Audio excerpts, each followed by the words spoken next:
What's going on, everyone? Welcome to Nooners of Fire and Blood. It may not be noon where you are, but it is noon where I am, so that's all that matters. I hope everyone's doing great today. We're going to have a fantastic show. Chapters 8 through 9, we'll go through them chapter by chapter, but I fear we're going to fall down a few wormholes. Have some awesome guests on the panel here, and as always, ladies first. MackenzieLBurns, aka Sasa, how are you doing? And we're going 8 through 10. oh, my bad. See? And no, it's okay. I'm doing very well. We have, and I'm excited to talk about these few chapters because I think Jaehaerys and Alysanne may be one of the best, well-written, I guess, pairings that we have in Fire and Blood for what all they do, especially in these couple chapters. And happy to be here as always. Oh, that's a good point. He might have the best writer writing Jaehaerys' story, like in history though. But that is a good point. John St. Baptiste, how are you, my friend? Doing well, man. Ready to talk about these chapters. Some of my favorite chapters in this book. I mean, this book is so well done in the first place, but this is definitely the chunk that I really, this and the next two chapters for me were, the really big, punch in the face, I guess, so to speak. Like, just so much is covered here, and I'm really, really stoked to start covering all this. Yeah, it's a little personal to tell us how you like it, getting punched in the face and stuff. But we have a special guest on, the Knight Who Smoked the Laughing Tree. What is going on, man? How are you doing, Knight? Yeah, good, thanks. Really excited to be on. Thanks for the opportunity, and I've got a few really good chapters to talk about. And you're in the future, if I'm not mistaken, right? Yeah, it's what is it? It's 4:08 a.m. on Sunday where I am. So yeah, in the future, in Melbourne, Australia. So shout out to any Aussies that see this. Awesome. I don't think there's many Aussies out here in the Game of Thrones community. I don't find many of them anyway. They're probably mostly lurking. No. No, it's awesome to have you on, man. Fantastic chapters, and you have some amazing thoughts. I'm sure some Aussies are watching somewhere. But I will say hey to everyone in the chat real quick. Brandon Bearded Builder, what's up? Living My Rhapsody, how's it going? Julianne, thank you so much for stopping by. I think you said you were stopping by. Lawrence Corner, what's going on? Lawrence Corner says good day, mate. I don't know if that's racist or not. Terry T, what's up? Nice to see you, Terry. Reese, what's going on, my man? Who else do we have here? Bobby Catalano, how are you today? And Bubba Husky, what is good? We will get right into it while this chat fills up. The Irish train guy, what's up? I'm getting tongue-tied today. So, let's get right into it. I'll kind of start off with Knight, but we'll get into the first chapter, A Time of Testing. And Jaehaerys makes a dramatic arrival in the beginning, and what is it, around 50 AC? Somewhere in there? No, if I'm not mistaken. Jaehaerys basically lands at King's Landing and ascends to the throne, leaving Alysanne behind, basically, in retainer, if I'm not mistaken. She comes up shortly, but we'll get right into it. Knight, what did you notice about this chapter starting off? And we'll just go down whatever wormhole you want to, man. Straight off with this chapter, I think I really noticed the tone in which the Maester was portraying the scene. It's really dramatic. He swoops down on his dragon 3 times. He lands. The crowd cheers. And there's some really cheesy quote.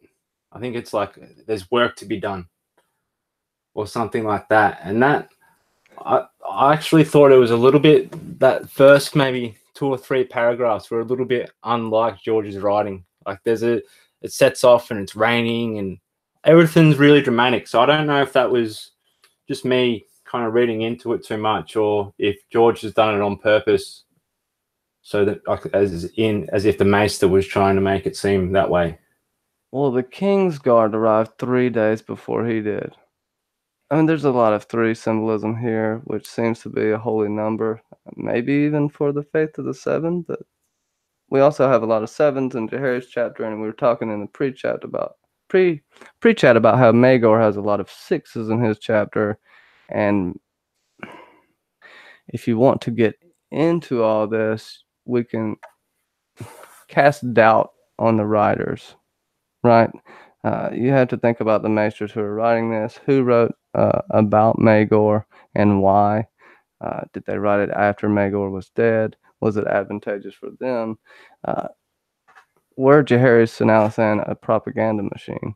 And I think John wants to rant about it for a second.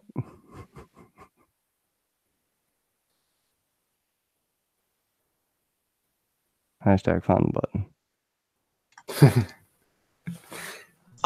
Propaganda machine. I mean, I think that's taken it a wee bit too far, but definitely, I mean, they were spin doctors. You know, they knew how to do this. They knew how to get the love of the people, because, and especially, I mean, they had a pretty easy act to follow up.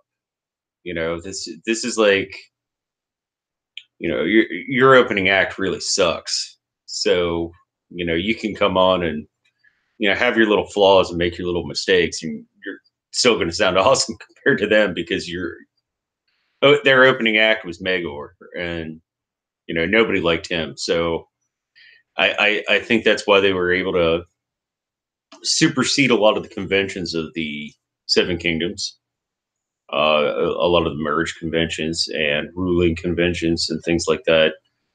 And I think, you know, Jaehaerys really shows himself to be his grandfather's grandson quite well. He and Alysanne particularly knew how to spin the public and the small folk particularly to really love them, because they realized that, you know, that was where Aenys went wrong, and that was where Maegor went wrong, is, you know, not understanding the way the small folk think. Aenys didn't understand, and Maegor just didn't give a shit. And, you know, that's why their regimes collapsed. Would you say it's possible that Alysanne is a lot like, oh my gosh, I can't think of her name right now. Tyrell. My gosh, I got all the Targaryen names in my head. Marjorie. God dang. Yeah, I think there's definite foreshadowing to Marjorie. Seems like a beefed up version of her. She knew how to work the people. I don't think she was as good as they say they were, because no one really is. But were they great? I think it's possible, but we'll get more into that in a second. Kenzie, your thoughts on that, and we'll come back to you, Knight. Yeah, it's well, because this is really the chapters where they establish really Jaehaerys as king more and more. So we kind of get to see, because we know based off of like some stories, based off the lore, that Jaehaerys and Alysanne were some of the best rulers that Westeros has ever seen. So just to get more of that slight insider information about them, kind of cool. Also, yes, the mention of the whole threes thing is very suspect. Maybe it starts because of it's this lineage that really implements the threes, with Aegon and his two sisters making 3 and carrying that line just down, and it just maybe just skips maybe a generation almost, like the whole 3 element of 3. Well, you have Rhaenys even calling herself Visenya in some of the later chapters. So I know that's a good point. You can still find 3 if you want to. I think he does this on purpose just to screw with our heads. But Yeah, it's just like almost that element of 3 that's playing in there. But yeah, we also learn a bit more about the dragons and how they really want to like impress people, but not like in a severe, flashy way. It's just like this is how things will operate. And we also in the beginning of this chapter figure out, right, it's like about the wedding still. There's just those talking a lot more about the wedding and how they are kept apart. And I see you giggling over in the Well, yeah, Claire Gray. Hey, how are you? She says, I suppose there has to be a reasonable Tard king somewhere to justify the rest of the dynasty. That's a good point. A little, what would you call it? Pessimistic view. But hey, Targaryens are crazy. That's why I love them. Yeah, completely inbred. But yeah, we also learn more about them as a couple too in the beginning chapter, and like how kind of the Maesters viewed a marriage with 2 siblings still, and still kind of viewed it as awkward. But yeah, I'm just like no. Yeah, no, it's okay. That's a good point. They change a whole lot really quickly, and it seems like they know how to put the right people in the right place at the right time. What do you think about that, Knight? And anything they Yeah, said? well, as far as Jaehaerys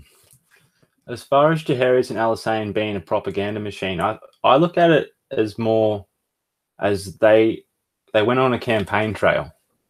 So they went off to all the towns and the major holdfasts of Westeros and built a rapport up with the people, and more so the common people. So they didn't win the vote because obviously there's no vote. But if you know what I mean, it's as if that's what they were trying to do. They were trying to get the support of the people rather than take the people by force. And oh, go ahead, bud. Sorry, we see later like there is propaganda, but at the same time, I think any campaign trail's got a lot of propaganda in it. And like if we skip ahead just a little bit for a quick second, we see like they even sent out preachers and they did a lot to win the people's views over and really make sure that it wasn't a repeat of Maegor's rule. Yeah, that was one of the. Yeah, they were a propaganda machine. That sums it up. That's a good point. I had the name of the actual preachers. Now I can't even remember what the group of them were named, but I believe it was 7 of them, if I'm not mistaken, along with Septon Allen, and who I think. Oh man, I can't remember. He ends up becoming the High Septon later, but that is a good point. He does this from the get-go. It's one of his first actions, right? He has them sent out. Besides, taking care of Maegor's people earlier, that's the first thing he takes care of, and it seems really smart, and it makes you wonder if that's why Jaehaerys waited on Dragonstone so long to form his plan together. I It have the wasn't names because if you'd like them, Johnny. Oh yeah, go ahead, please. It is Mother Eleanor, Septon Baldric, Learned Septon Rollo, Fierce Old Septon Alfin, who had lost his legs years before and was carried everywhere in a litter. Septa Eastbale, Septa Volente, and Mother Maris. Also, thank you, John, because Eleanor Costain was one of the Black Brides, and she was also sent out. You also have to think she's the one also spreading the word about Maegor as well. It makes me want to go back and reread the Maegor chapters to see if there are any any things there. I see you got anything, Knight, on that? No, but you did remind me. As far as the first few things that Jaehaerys did, he changed the taxes so that the taxes weren't affecting the poor common people, but rather changes the taxes to spice and silk, so it only affects the rich. So I think there's another example of him really trying to win the people over, like the common people, that is. A luxury tax. Yeah, exactly, a luxury tax. Yeah, and I think the only time things were like taxed was when lords wanted to add things to their keeps, just to like make it, unless it was formidable again. That was the big one. Yeah. Or the Red Keep, sorry. Yeah. That was like what, a property tax basically. I think so. Go ahead, Kenzie. That stopped them from building anything. That's a preemptive strike if I ever saw one. Go ahead. Because it almost seems like, yeah, you can kind of put like lesser taxes on the working class, almost, or like the people who don't have a lot of spare money, but it's when it's the bigger houses and stuff, and building up their keeps, it seems reasonable. It's like, yeah, you want to be guarded against me, the king, but like, why? Because you're all supposed to serve under me as wardens of north, south, east, west. So it's like, yeah, it's like if you want to do that, it sort of deters them from doing it, which is a good thing in a sense. Oh, it does. And then to Knight's point, they taxed the gems, they taxed everything that was expensive, the spices, only things rich people could afford. And they knew they would still buy them so they could flaunt their wealth, especially in a time like this. Not to mention, like, Jaehaerys is this Rome now? Is he going to make it Rome? Jaehaerys and Barth? Enter Barth. Enter tubes, fountains, porta potties, all that good stuff. Go ahead, John. I was just going to say, in your way out of it, I mean, if you are well off, is just don't spend your money on those luxuries. I mean, that's how luxury tax works. You know, you can sit there and hoard your money and you're not going to be spending extra taxes. It's if you want these things that show you off. I mean, it's actually a really brilliant move. You want to, as Mackenzie was saying, if you want to build up your keep, if you want your defenses, things like that, well, you're going to have to pay taxes to do that. And also that's going to bring attention to the fact that you're doing that. If you want to, you know, go out in your nicest duds, you're going to have to pay for that. And or you could sit there like Ebenezer Scrooge and, you know, just miser away every penny you got. And you wouldn't have to spend any more than the poorest person in Flea Bottom's going to. True, but no one's going to do that because their friends are going to make fun of them. Come on, man. It's not reasonable. Exactly. That's why I'm saying it's brilliant. Yeah. There's a law of corneliations. So that was a big thing. And we have a bunch of laws here. Yeah, they also introduced widow's law as well. And how that, what is it? That it's like the wife has to be kept pretty much at the same. A lot of times the husband would remarry and then kick the first wife out, especially during times where there wasn't any war. Also, at times when there wasn't war, women would die more often than men because women gave birth, and in that primitive society, so many things can go wrong. So they.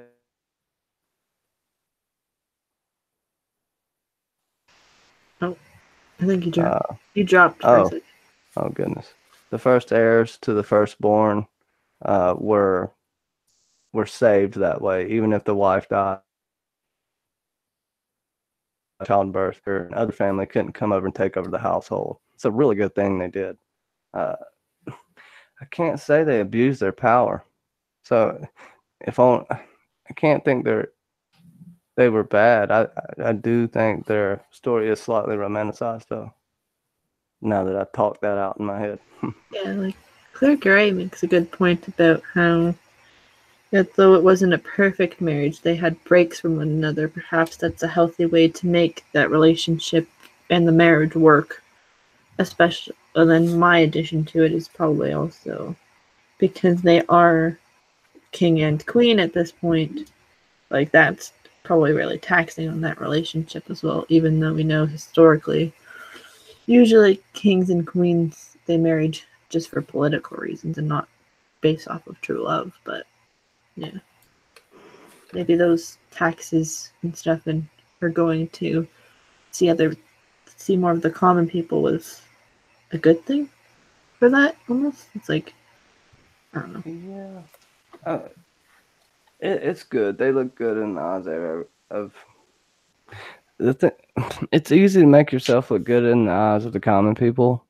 The thing is, the way they screwed over the lords and got away with it, and the lords were happy about it. You know, they bent them over a barrel, and they were thanking them afterwards. And then you have the doctrine of exceptionalism, right? Which, oh, everyone's equal except Targaryens. We'll talk about that one night. Yeah, well, that goes back to what we were saying before, and the extent they went to make sure that it wasn't a repeat of Maegor's realm and Septon Moon and the rest. They sent out the preachers. They really went after the public's opinion to make sure it wasn't a repeat, and then they managed to make sure that the next High Septon to be elected was an exceptionalist himself. So I think that goes a long way as to why his reign was so peaceful, because there could have definitely been some flare-ups around then, for sure. He spent twice as much time away from Dragonstone and King's Landing on his progressions than he did at home, basically. He stayed away. He was a workaholic. Alysanne seemed to be the same way. They seemed to be two peas in a pod. It's a really good point. So Rhaena comes back into the picture too, all at the same time. Septon Barth marries them. Like, there's so much here. Septon Barth marries them. Rhaena comes back. It's a weird, contentious thing. You still awkward. You still have Alyssa there as well, the Queen Regent or Queen Mother, and well, Rogar is basically forced back to renew his vows and stay true to his wife and take her back to Storm's End and treat her with due respect, basically. And he gives the yes, sir. You wanted to say something, John? I see you. Power mutant. Oh, my only thought that I had on what we've been talking about before that I wanted to drop before we move on is that it's very reminiscent of Animal Farm. All animals are equal. Some are just more equal. Like in a lot of ways, it's Aryan nation exceptionalism type of stuff. Like, Valerians are just a higher, better breed.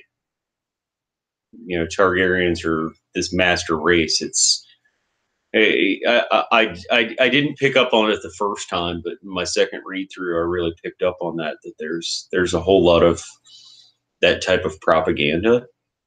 Hence the name Targaryen.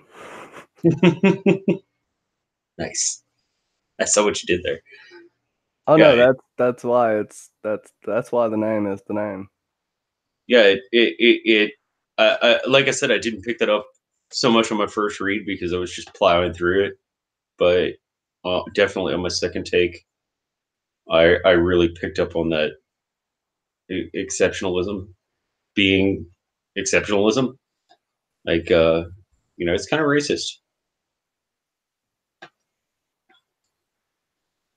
I don't know if it's a means to an end. What do you think about that, Knight? I know we're not getting into actual racism here.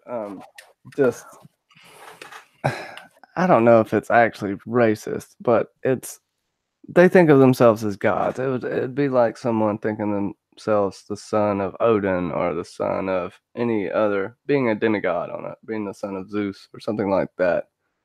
I would think more than a race thing, because they didn't really have problems with marrying or loving other people. It's just for tradition and the blood of the dragon. They had to keep it pure, and then most of the times they were raised together to love one another, so you kind of have that instant bond. And if you're taught as a child that it's okay to like have these feelings for your brother and sister, who knows what the hell would happen? I don't know what would happen because I haven't been in that situation, but it just seems so weird. Go ahead, Knight. Without getting too much into the like world views and all the rest, I've always seen Targaryens as Nazis.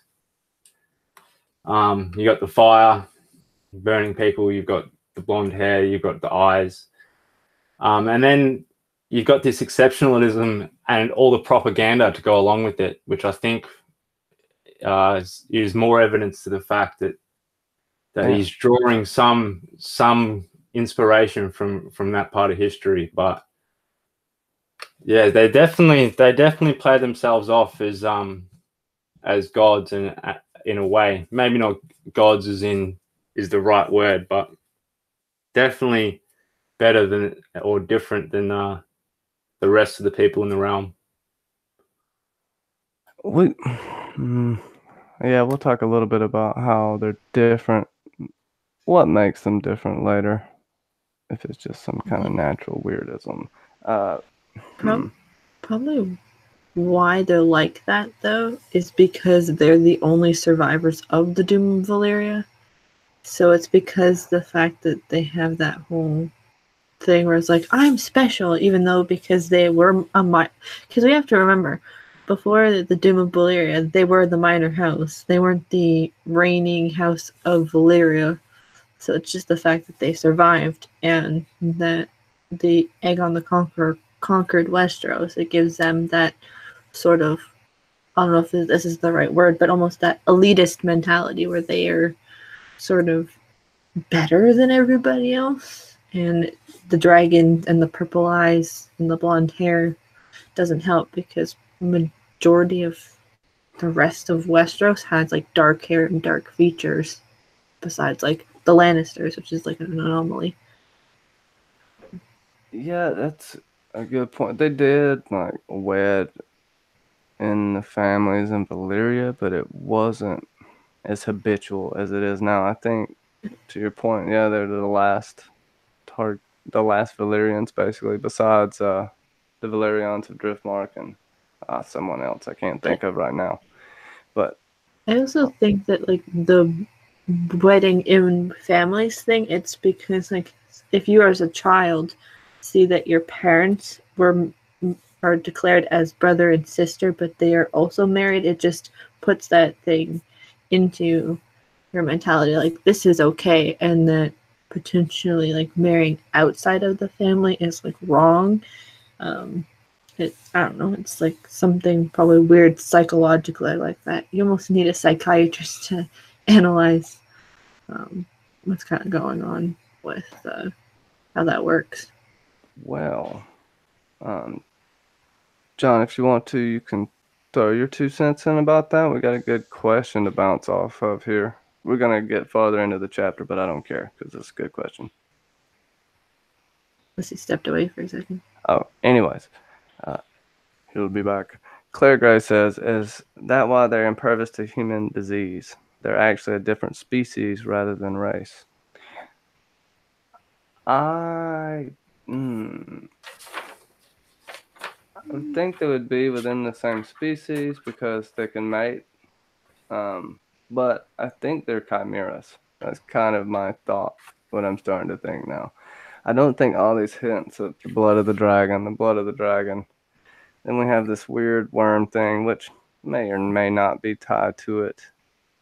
But there is something there with the blood that makes them different. They were known, that's one of the main things they're talked about, or one of their main sins was creating chimeras. So it almost makes sense that they created themselves as a race out of some crazy magic.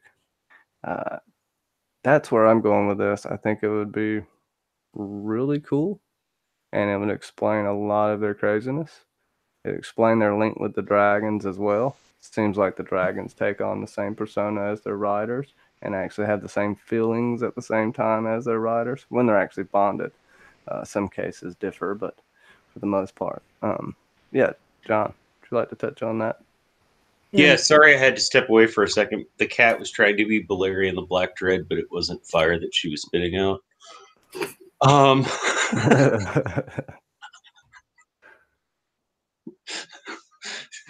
So cats happen, right? Yeah, the dragons definitely take on the personalities of their riders, and you wonder if that's where they bond in the first place, or if it's just the two coming together. Like, if spending that much time with somebody makes them like that. Like, speaking of Balerion, his behavior seemed to be very different between Maegor, or between Aegon, Maegor, and then Aerys, right? Aerys, am I getting that correct? Like his personalities seem to be rather different in his behavior around his three different dragon riders. So you wonder if by that bond they, actually form a certain, almost like a symbiotic emotional relationship. Just a thought I had. See, it makes me want to go back to mutated because we go back with the species, and then they don't have any problems really mating with other people. You have many dragon seeds or dragon spawn everywhere, all over Dragonstone. I mean, it seems like they slept with everyone. It was an honor, because this is a whole thing that Alysanne brings up later. And you can say they're kind of trying to break the will, and this is some of the stuff Dany may need to read. We can read into that as well. Your thoughts? Going back to the Targaryens being immune to disease, I was also under that assumption until these chapters, actually, because later on we have Daenerys, the child of Alysanne, dying from the shivers after. So that's a big, that threw a big spanner in my thought process, because as far as what we've seen, especially with going into like the current story with Daenerys and the Pale Mare, she obviously didn't catch that and threw herself right in the deep end as far as that goes. So I think I'm unsure whether or not the Targs are actually immune to the disease. So maybe certain diseases, like maybe grayscale or something like that. But I don't know, that little fact there of Daenerys dying from the shivers kind of threw me off a bit.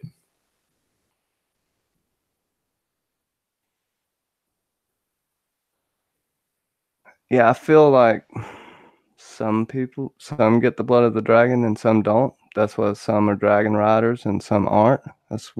It seems very blatant when you start to think about it, especially when you bring that up, Knight. And I'll just go ahead and address it. Okay, so they have to be the same species for them to be compatible and make offspring. A species can be a wide range. If they're a different genus, which would make them not compatible, if I'm not mistaken. I don't know. It gets complicated when you go there, but there's something off with them, and it's got to involve magic and what was going on with Valyria, and what ultimately I think caused the doom. They were playing with things like the Master said. They don't understand. They still don't understand to this day. I don't know. It's a tough thing. What do you think, Kenzie? On all that, it's just mind overload. Yeah. Like Claire had mentioned, it's like, why certain animals only breed with certain animals. Therefore, intermarriage makes sense. And like, who else would they have married? Like, I feel like there's probably records, maybe, of like Targaryens marrying other Valyrian families, but not as much. And it just seems as though now, because they were the surviving family, that it's just kind of almost forced maybe upon them, that it's like to keep that bloodline alive almost. But they did have that introduction of the Baratheons into the Targaryen family, which is could be seen almost as like a test period, where it's like how their blood could work with another house. And going back to like if they're immune or not, it almost just seems like because of what is it, the like with the becoming more albino and stuff, it almost puts them more susceptible for certain things like blood worms, or like be like the bloodworm thing, but like Aerea and Rhaena in the chapter where she's like basically burning up from the inside. It's like stuff like that happens if they don't have, like, if maybe not all the genes line up. You know, they brought their history, well, kind of what we know of their history with them, right? A little bit. They brought their traditions, and what we know kind of comes from Aenys the Exile and Daenerys. I mean, well, also it comes from what? Tyro, Schmear, Pentos, from all the wars from back then. So I don't know. It's hard to say. I feel like they have some kind of lost history. The Targaryens have. They don't know their origins, but I freaking lost my train of thought. John, pop on there. I see you. Could it be ancient Targaryens? No, I'm not going that far. I feel like the whole Chimera thing, they try to somehow bond their blood with the blood of the animal. There's something. Possibly seeing something with warging happening and trying to mimic that. I feel like there's a connection, not a literal connection with warging, but like there's a passing connection. Because, as we know, even in our ancient times, almost all peoples were connected somehow. Don't know how, but there's stuff from everywhere, all over the place in ancient times. And it seems like they were communicating with each other. We could have the same case here. I don't know. Anybody just jump on. You know, there is the question, why, when they have these babies with the deformities, I mean, are they dragon like deformities? We're talking about babies born with tails, babies born with wings, babies born without with hearts, scales. You know, it really makes you wonder. Yeah, because they always talk about the dark magics that were practiced in Valyria. Well, it seems like Valyria spread out farther too. If you go by the oily stone theory and you think that the Valyrians created the oily stone, then they inhabited more than we thought they did.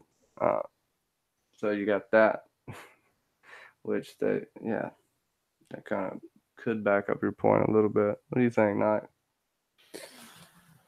As far as the whole Chimera thing goes, I'm very 50-50. It's or it could be either that. There's a lot of evidence to support that, going back to what John was just saying about the babies with all the reptilian features and stuff.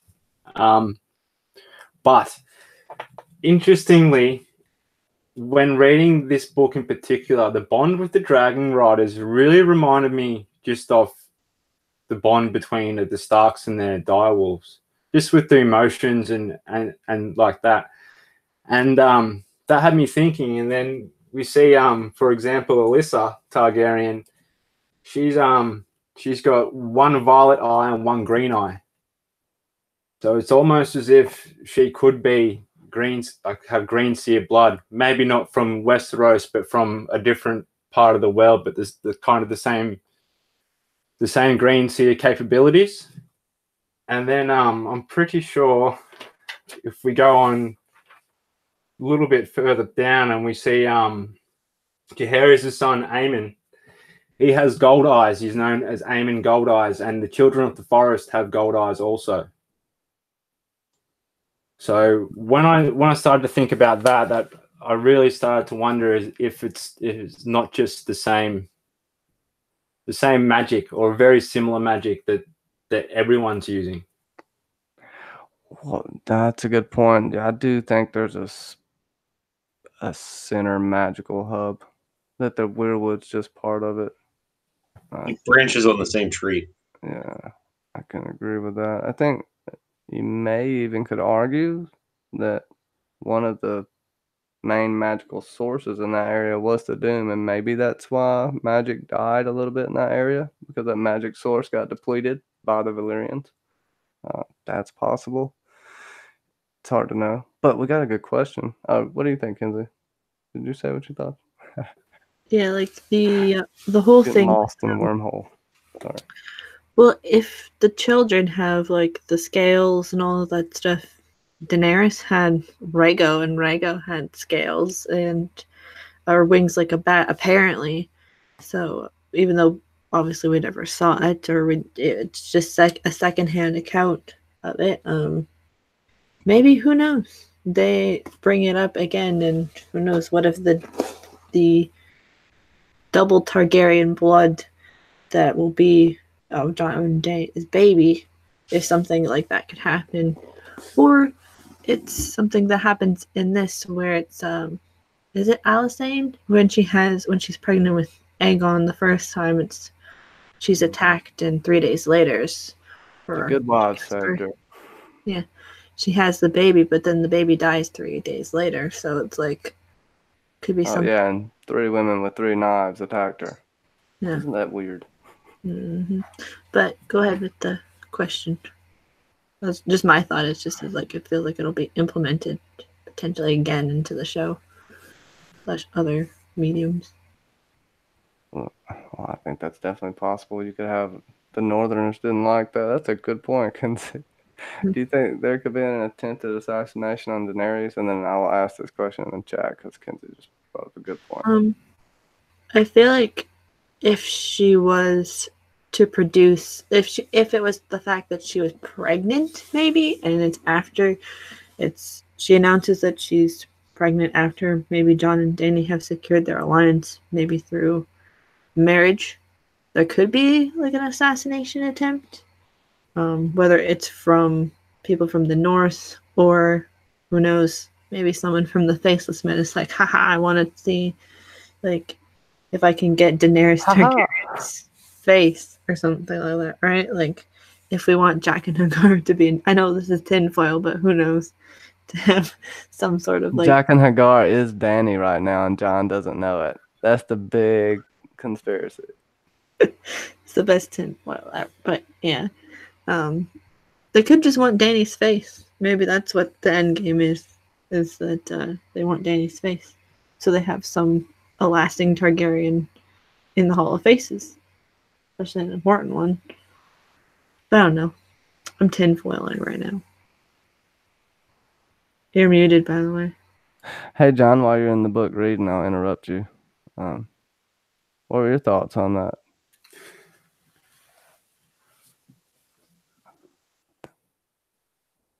And what are the Cylons this week?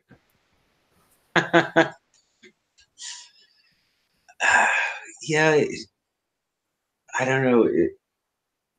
That's the great thing about this book is that it just expands so many more questions from, like, you go into this book thinking you're going to get answers, and what it really does is just give you questions.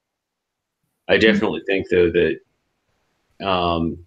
I mean, that's pretty tinfoily, but I could follow it. I don't necessarily agree, but I can follow the reasoning. Yeah, them Karstarks are mad loonies. No, what do you think about that? Yeah, and in general, anything, if you've seen any foreshadowing for Dany in these chapters, we can go ahead and chop that out of here. I think, yeah, I think definitely there's some foreshadowing in these chapters. I mean, like George said, you know, she needs to read this book. What do you think, Knight? I'm sorry, I didn't mean to cut you off. My apologies. I didn't hear you properly, John. It's probably my internet, man. As far as someone trying to assassinate Daenerys, they'd have to be pretty brave. With if we're talking books, she's got the 3 dragons, I guess. If we're talking show, where she's only got the 2. But either way, I could see a Mormont or a Karstark trying to pull it off. But Goodness, we're about to go down a rabbit hole.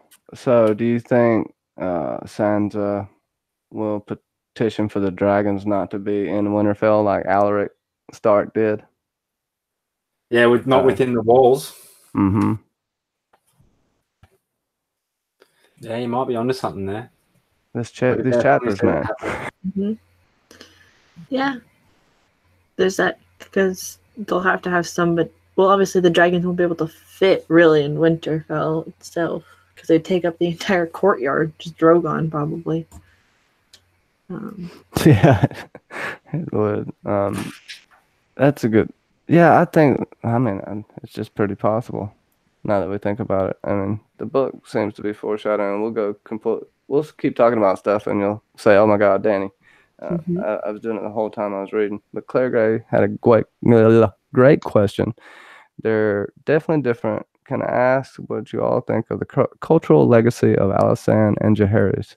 Did one of them shape the political landscape more than the other? And Knight, I think I know your answer on this one, so go ahead.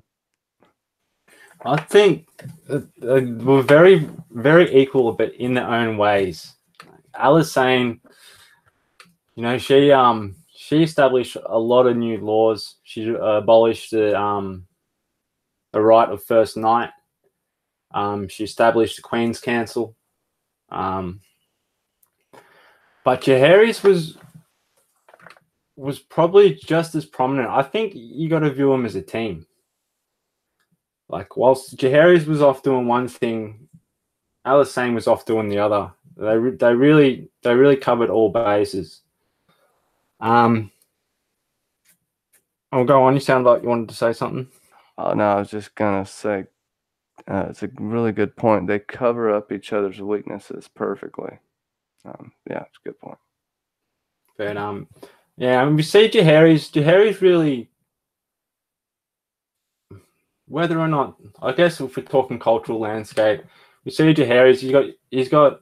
It's maybe not political to a certain extent, but we see the ports in King's Landing, Lannis Port, and White Harbour, I think, double in size, which can only mean trade. So, and then we've got all the tax and grain drops. There's more farming. There's less war on the realm. There's more people. So I think he really established, like, he built roads. I think he established the agriculture, whilst Alysanne kind of sorted out the little minor details in the laws that they weren't happy with yet. Yeah, it seems like she had a lot of power over him behind the scenes. John, I see your hair twitching, so I think you have a thought. Yeah, I agree very much with Knight. I think they complemented each other's weaknesses. You know, they knew what they could. They knew where their strengths were, and you know, also we have to take into consideration, like, the biased view of the writer. You know, which we touched on a little bit earlier. I mean, especially in these 3 chapters, Jaehaerys and Alysanne are made to look like, you know, the shit comes out smelling like roses, like they're Tyrells. You don't know it doesn't. You haven't smelled it yourself, man. But I think there's definitely that. You know, they knew where the strengths and their weaknesses lie, and yeah, that's what made them such a strong pair, so to speak. And handling everything that was going on in the wake of Aenys and then Maegor's rule. Good. Oh no! You get me with them pauses, man. Sorry. I like to Go ahead. Before I say that. Go ahead. Yeah, I think I because I mean, as I was saying earlier, they didn't have a hard act to follow up, but they wanted to be so great, so perfect, so loved by the small folk, loved by the nobility. Everything's Tom and dandy. I have a clear favorite, but I'm gonna let Sassy Santa go first, so she doesn't get too sassy. I feel like they, in terms of influence on Westeros, they did both have a great influence on them, like the people, because of how much the realm had changed while they were both, not both in power, but they were both king and queen. And I feel like Alysanne definitely had influence over Jaehaerys for like a lot of things, not only just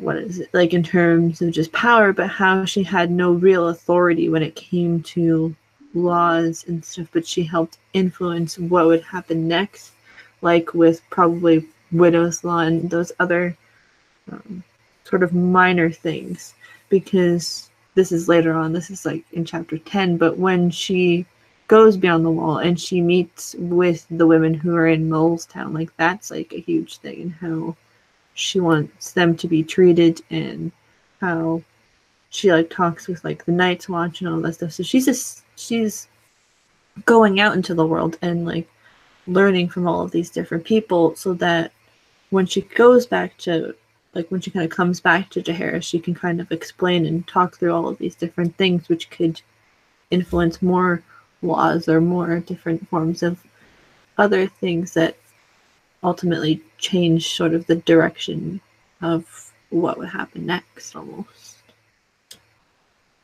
in a sense. So you can't choose a favorite child, is what you're saying? No. It's all good points. I will choose a favorite child, and I will say Alysanne Targaryen. She first had to win his heart, which she had the whole entire time, basically. She was in his ear, and to your point, she had no power, but they never told her no. They may have argued with her, but her reason was sound. To your point, she did go to Winterfell. She went to the wall. She stayed with the Night's Watch. They built a freaking statue to her and a castle. Oh gosh, I can't remember the name of it now. Deep Lake. Yep, Great Lake. And then the other one was Queen's Crown. That was where the statue was, right? And then Queen's Lake was the one she had built. And then she had also, because of these horrible feelings she had at oh my gosh, I'm having a horrible brain fart today. At the Night Fort, she had these awful feelings. She basically had it closed down because of her feelings about it. Also, as well, it was just too big to maintain for the size of the garrison that was there. The new gift came basically from Alysanne. Now, she didn't make all the decisions, but it seemed like she had more influence over what Jaehaerys did sometimes than Jaehaerys. Not saying that Jaehaerys wasn't his own man, but to his credit, he took her advice with a grain of salt every time and listened to it and listened to others. But usually her advice was the most sound by far. I mean, at one point, he wanted to fly straight off into the Sunset Sea on Vermithor to chase after Alyssa Farriman, who had, we'll get into it, stolen 3 dragon eggs. Dun, dun, dun. She had to stop him from doing that. So I would say Alysanne, after this long spiel of nothing but night fart. Yeah, that's it, Jordy. Yeah, I'm sorry, Alysanne, long spiel. But yeah, so we have Red Keep has a new fool, right? Tom the Strummer. And throw that out there. But so they make their first progress, I guess we'll get into. And do you want to just get into all the progresses? We kind of talked into it a little bit. Let's see. So they go to the first progress, and does Alysanne's pregnant with baby Aegon. She almost gets killed. She gets saved. We meet John Kill Dark, who ends up being Alysanne's protector. She also, after that, she has to have a protector. The Scarlet Shadow, they call her. Wish that we had more about her. She sounds pretty badass. Yeah, I'll leave it right there for now, and I'll let Kenzie go first. It's Kenzie's first this time. Then John last. Yeah.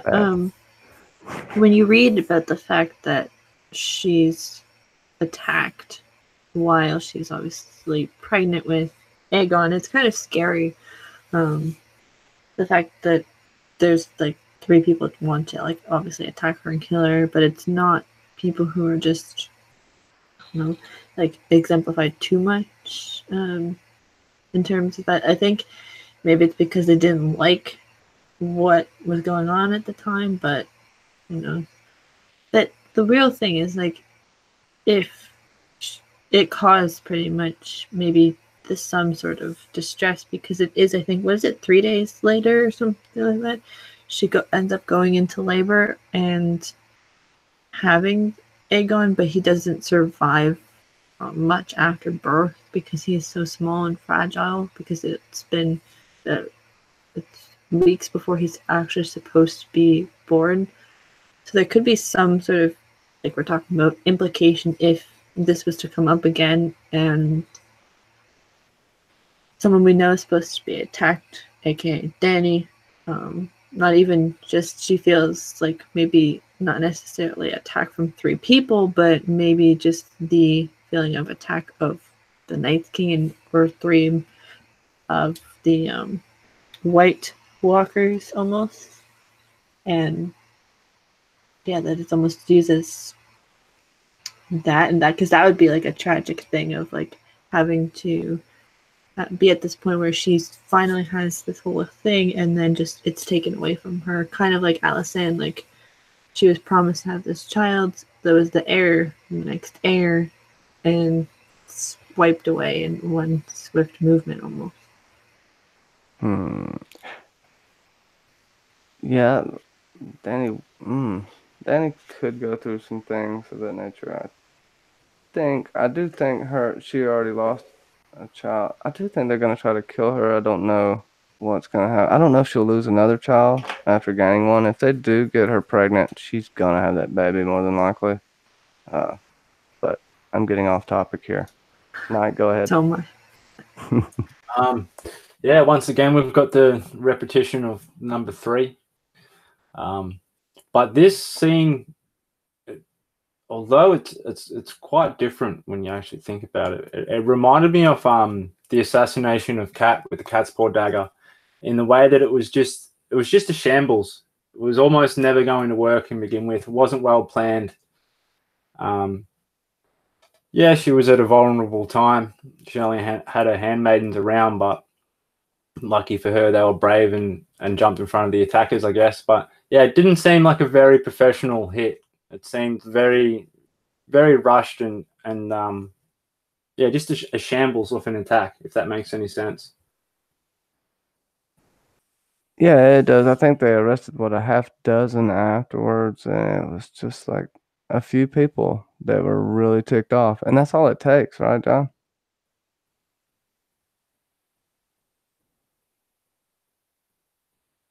Yeah. It was so poorly thought out. I mean, I agree entirely with Knight. It's totally reminiscent of the cat's paw dagger murder. Like, who thinks this is going to work? Zealotry does weird things to people, though. And the big travesty is that she loses the baby after that. Well, I mean, what if they're like you and just thought they were super racist and felt oppressed? This abomination baby, Yeah, I just see it as a few people. You still have that word being spread. You had Maegor's reign being the shadow of Maegor's reign was still there at this point, so you have to think about that as well. People, they're hearing stories where they were at this point. Pretty much, I don't even know. Did Maegor go to Maidenpool? I don't think he did. But I know they just heard the stories, and that's probably even worse because the stories get worse the farther away they get from the source. Yeah, she did a lot of things, and I don't know. She was, I guess, great, right? The good Queen Alysanne. We'll come back to her in just a second because I want to get in to Rhaena, and also Alyssa's pregnant at 44. And then Rogar Baratheon is born. And also, she gets pregnant again at 46. Now, if you want to, we'll just kind of talk about the Year of the Stranger. And do you want to talk a little bit? I'll say a little bit about Rhaena before we get into it. She comes back and she eventually gets Harrenhal. And then we kind of leave it there for the rest of the chapters. If y'all want to talk, I mean, anything Rhaena at this point, I think we have a few avenues we can go down. And I think it's Knight's turn first, then John and Kenzie. Yep. I'm bad at numbers. Yeah, with Rhaena and Harrenhal, I mean that was I didn't really see that coming, to be honest. Yeah, she needed land, needed somewhere established, and somewhere established and with a title that's because she is royalty after all. But living next to someone who supported Maegor in the opposite tower, that would have been a bit tricky. It says that they grew to become friends. I forget his name. Maegor Towers. It's messed up, man. I don't know how she did it. Yeah. They called her a witch too, man. Your thoughts on the Andral Farman death, if I'm even saying that right. But Andral, the Rhaena's husband, who basically just seemed to be her figurehead, so to speak. He had his own bedroom and everything. He never slept with Rhaena. Eventually he builds up, right? And it kind of goes insane. And we have, I guess, a poisoning. What did you think about all the debauchery on Dragonstone? A lot of crazy things happen there. And as we know in the show in modern days, there's craziness there as well with Melisandre and Stannis. Yeah, there was the Tears of Lys, if I remember correctly, which my first question was where and how did he find the poison? How did he know about it? But I guess the farmer, he just got tormented too much. I think it just became too much for him. He kind of wanted to really stick it up the Targaryens, especially the ladies, and show them what he actually could do. And look, it didn't turn out well for him. He got to fly for a little bit, but not very long. No, he didn't. He did get to fly a little bit, though. That was the only time he ever flied. And he had a dragon next to him the whole time. John, I'll see you. Yeah, Andrew Farman. I mean, it's a really tragic story. Everything I mean, to an extent, everything that Rhaenys touches turns to tragedy. From the day she's born. Very true. It's almost like Greek tragedy. Like everything she touches gets broken. It's and Andrew Farman. I mean, but on the same note, she makes it happen herself. If she had just treated him a little better, like had a modicum of respect for him, I don't think this would have happened. Well, she didn't have any respect for him. It was his sister, and his sister and him, I think, were best friends, and that was the kicker, right? When she left, he had nothing left because he did that for his sister. His sister wanted to be with Rhaena. That's what I think. Rhaena had many, many favorites, about 7, if I'm not mistaken, somewhere in there, which would be funny if that is the number. So I think it was done out of the love for his sister, and then the fact that Rhaena seemed to grow cold and distant with everything that had happened. I mean, you kind of can understand, but then again, I don't know. Rhaena has this wrath like none other. She is a very angry person. And we see that with Aerea when she goes back to Dragonstone as well. They do not bond at all. Like, you couldn't have two people that didn't get along more. And Aerea would dump chamber pots on Androw's head and just laugh at him, and he couldn't do anything about it. Like, the kids are making fun of him. Yeah. Oh my goodness. What did you think, Kenzie? Oh, yeah, it's like this part of the chapters kind of gives us more of a levity a little bit within all the stuff that's relatively dark, but it is kind of going back to the whole pregnancy thing at like 43, not 43, 44 and 46. It's like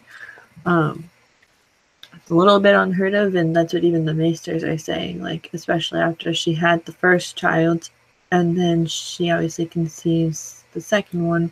The maesters are like, she's not really strong enough to carry this one because of the whole safety, but still trudging along because Rogar wanted to have another child, the heir, but it's slightly almost, I could say, for nothing almost, because she ends up getting, from what I remember,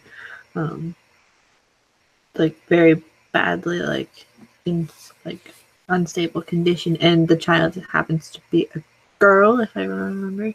So it's like all of that is just a tense situation, and I don't know, it's like this, and the fact that she gets Harrenhal is kind of a thing because we obviously know what happens to Harrenhal after with the whole fires and all of that. So it's kind of just an amalgamation of good stuff that kind of happens, but some a little bit of tense at the same time. Harrenhal is awful, and it seems that she was less affected by the ghosts of Harrenhal than most people were, if you look at her time there. And what's funny is she ran from ghosts to Harrenhal. I love that line, "They're not my ghosts." I know. Maybe she just liked the ghosts of Harrenhal better than the ghosts of Dragonstone. Maybe they're more friendly. Who knows? So I guess I'll just Lauren wants to know if we have some test tube babies, dragon and human hybrids. I don't know if I can read certain stuff, but it's, what do you think about this bestiality affirmation Lauren has come to here? A little weird, but I wouldn't put George past it. Like, George comes up with a lot of messed up stuff, but I don't know. It's a little weird. I feel like it's just because maybe it's just because they're just so well bonded with the dragons that dragon-like things happen. But I don't know. Like, it's just weird to think about. Yeah, when you say that, I'm going to get into them worms later. Anybody go Knight if you want on that one. What you think about them test tube babies? I know it's not that serious of a question. No, definitely. It begs the question though. We know all the dark arts and blood magic that went on in Valyria, and then Ashai for that matter. It's rumored that the Valyrians got their knowledge from Ashai. So could definitely see some type of homunculus / chimera Shadow binding ritual that just came to my head. Yeah, dragon human hybrids for sure. And I guess there's definitely something going on with all the pregnancies that go wrong and with the reptilian features. And then if you look at the Targaryens, their house words, it's fire and blood. So you put them two together, they are being called the blood of the dragon. Dragon's fire made flesh. So could definitely see somewhere a long time ago, either in Ashai or Valyria, there was some weird things being played with. Some definite human / dragons, or maybe fire wyrms. I don't know. There's some cross pollination going on for sure. Well, would Aerea Targaryen be the poster child for fire made flesh then? So awful. Go ahead, John. No, I Knight's going down the same path that I've always thought.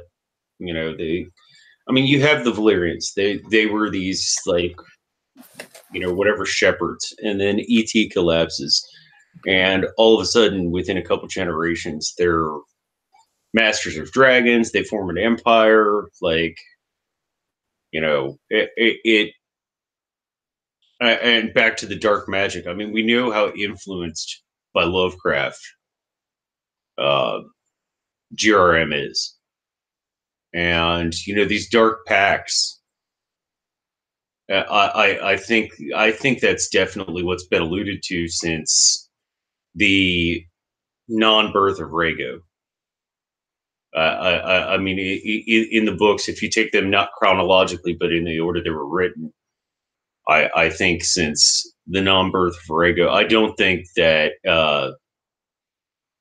what's her name, Mahima's Dur, was lying.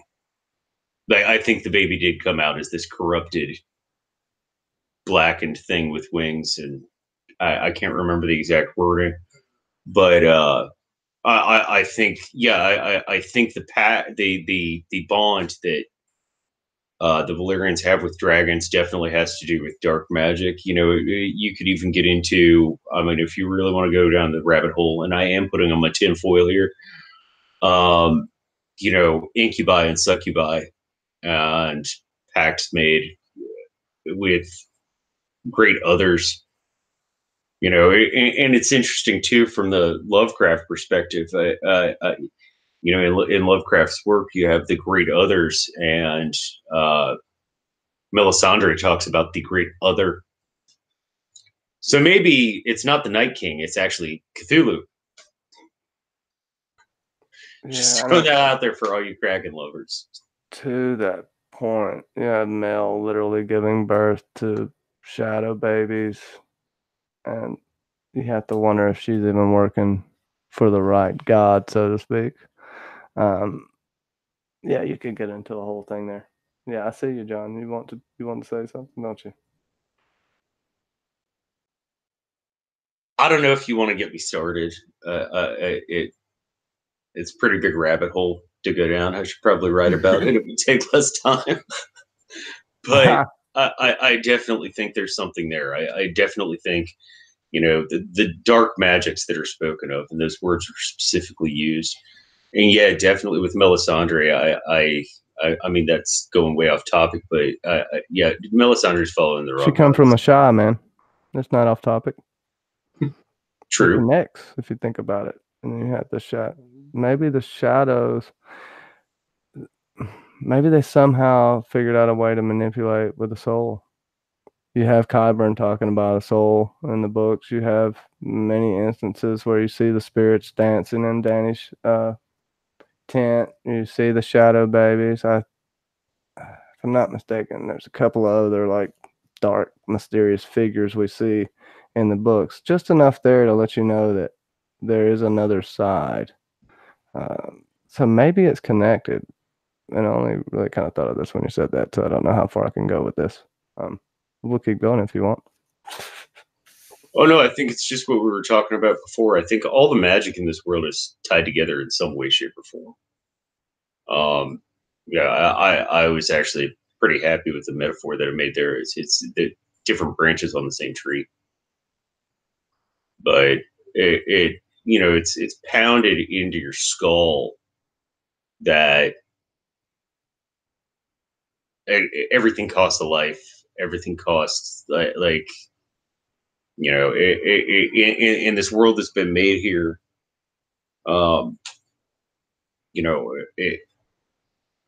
There are consequences to things, and I'm getting way off topic here, but I think that's one of the things I've always loved about these books so much is how much GRM takes from Tolkien in this making this low magic setting.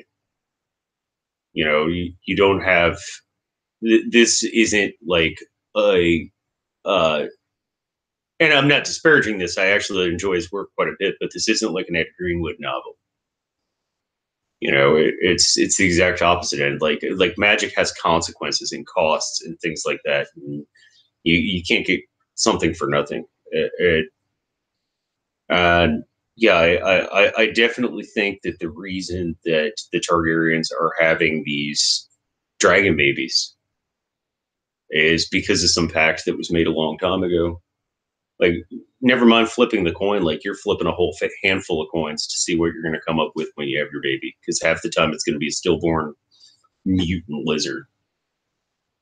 Oh, it makes you wonder if they have to have a miscarriage or the mother has to die for it to actually be a successful dragon spawn, or if there has to be a miscarriage at some point near the.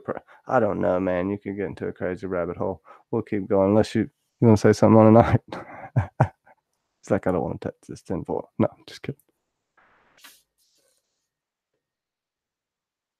Oh, muted. That's the first time I've done that. I reckon I'm going pretty good so far. I do it all the time.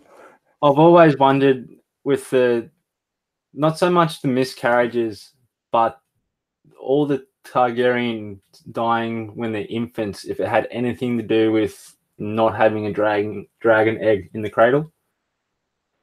And if then you can do it on the flip side with the dragon egg not being in the cradle, does that mean that it won't hatch? So then you go down the path of Summer Hall or whatever, pick a dragon egg that hasn't hatched, and there you go. But that's kind of my thoughts on it. Yeah, I mean, I know we have dragon riders that mount old dragons, but I don't know what entails in that. It's kind of,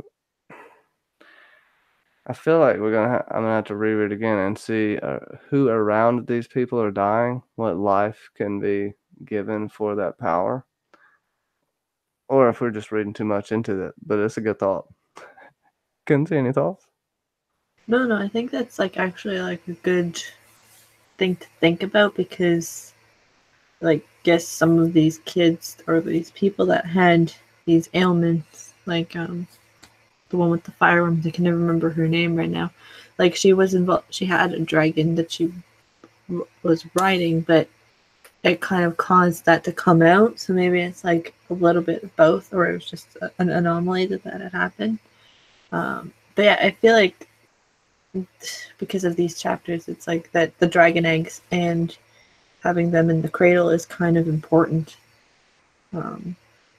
because that obviously establishes that bond with the dragons and with the child. But if it's an I guess older dragon, maybe it's because it works because they're the descendant of that person that like rode them before almost. minus like the one or two anomalies that happen. I mean, there's some things that make you wonder if Aerea's fireworms have anything to do with some type of parasite. If she didn't have the blood of a dragon and jumped on the back of Balerion, Balerion bleeds on her. A wound, his cut gets into her cut. Could a parasite pass to her? Could that be what happened to Aerea? Because we know dragon's blood is like molten lava. It melts everything it touches. And huge beasts have freaking parasites. It is known. So that was kind of one of my first things I was thinking was going on with her. Then I got on this route with, well, maybe the parasites in the babies that are born with the blood of the dragon. And then that's why they can ride the dragon safely. I don't know, but go ahead, Knock. Yeah, the little fireworms that are in Aerea are they just open the door to speculation, don't they? There's so many paths you can go down. You've got the chimera thing that we were talking about, and you could go down the parasite route. I never had thought that she got them from Balerion, like the actual dragon himself. I always thought it was more maybe whatever left the scars on Balerion. But I don't know. When you go over, like it's believed she went to Valyria. If you go over to Valyria, surely you're going to come back with some nasty diseases. You don't get your flu shots, and you go over to Valyria, you're going to get something. Yeah, I don't. It could have this been is just coming her from a drinking the man who wrong lives in water. a country where everything can kill you. Hey, it's not that bad. Only the small things can kill you. Where I live, anyway. Up north, they got big things that eat you. But hey, man, we don't have bears. We don't have mountain lions. If we go camping, you got nothing to be scared of besides a couple of little spiders and a few snakes. It's smooth sailing. Yeah, like we'll never know probably unless there's an addended version of Fire and Blood Part 1. Yeah, about the whole Alice. Oh, I was just gonna say that's a good point. I do think there might be some hints if we reread stuff, some fables of things that happened that point to this, but I can't think of none right now. One thing that I think of comes straight to mind is Euron said that he went to Valyria. He comes back pretty unscathed. He's got some things going on in his head, but as far as he's got no parasites in him, from what we can tell so far, anyway. So maybe it's not Valyria itself, but maybe it was Balerion. Going back to what you were saying, Johnny. Yeah, it's also like if it's a symbiotic parasite, then it would have to be compatible with the host. If it's not, it'll kill the host. That's usually what happens. Or, yeah, symbiote, both the host and parasite benefit from the union. So, in a failed symbiosis, she would get something really bad like that. Not saying that's what it is. She could have drank some bad water. Whatever happened to I mean, we don't even know if she could have went to Sathoros. We do know she probably went to Valyria, but she was gone a year. And there were healed scars on Balerion, so she stayed somewhere for a while. And could have just got it from the water. I don't know. I keep trying to poke holes in my own theories here. It's we'll have to see if we can figure this out. Keep going to the worms with faces, though. How they're described. Fireworms aren't described like that, are they? They don't have hands, right? They're basically dragon heads with a snake body, if I'm not mistaken, is what a fireworm is. So would this be something completely different than a fireworm? Are we way off topic trying to think it's a fireworm? And also fireworms are pretty big. John? Well, I mean, I just have to say, like, I read some pretty disturbing shit. And this whole thing was like, I was like, okay, yeah, you creep me out, George. Thanks. Good job. You know, it's like some William Peter Blatt creep you out type of stuff. So, um, with the, with the worms with human faces, like, Ramsey? I think that gets nice. I think that gets more back into what I was talking about. Like, was there this ancient pact or blood right or whatever involving dragons and the Valerians? Like, you know, because these are worms with human features as opposed to humans with dragon features. And Let's worms, back to I'm Lawrence. using the Turkey baster theory. WYRM spelling. Sorry. I mean, kind of could tie back into Lauren's turkey baster theory. Not like literally, but didn't mean to cut you off. That's a good point. Kenzie, what rabbit hole have you fell into? I'm trying to like look over my note. Yeah, it's just there's just a lot of stuff that happens with that whole thing with illnesses and stuff because the Maesters tried to fix whatever it was. Like they tried to put her because she would not the one with the not with the fireworms, but like when the other one was like burning from within and her skin was all like dark and like crackling and stuff, and like how they try to treat it. Like the Maesters don't even know like ways to figure out how to treat it, which is kind of scary. But yeah, they tried to do like kind of the complete opposite of what you're supposed to do. Like she's burning hot, and then you put her in an ice cold bath, which isn't probably the smartest thing to do, but it's like to bring down the temperature the fastest. I don't know. The way that it's kind of treated and they don't know what it is, and it seemingly hasn't happened again. We may find out that it's happened once or twice more in part 2, but I don't know. Like, this could have been an anomaly and it just happened, or it could be something that lays dormant and then it shows up again. I don't know. Who knows? What if this fireworm thing happens with characters in our current storyline, with Dany when she goes off and rides Drogon after dance? Who knows? Something weird, something like that could happen because she's sick or something. So who knows? Amy True brings up a good point, kind of to what we were talking about earlier. Kind of impregnated by a fireworm and its hybrids. But there's a mention in the books of the slaves being forced to breed with beasts. And there could be some genetic compatibility.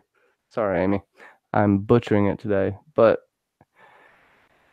yeah, I do think it kind of goes back to them. How advanced were they as scientists, or do they just do this from magic as well? Because it's definitely, we know they made chimeras. We know they mixed things together, beast and man.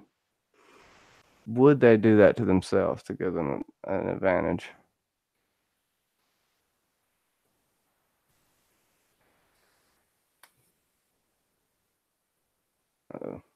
Everybody be right back. Go ahead. I know we kind of touched on it a little bit already. Well, from a hypothetical perspective, that might. Oh, I'm sorry, I didn't mean to cut you off. No, you go, John.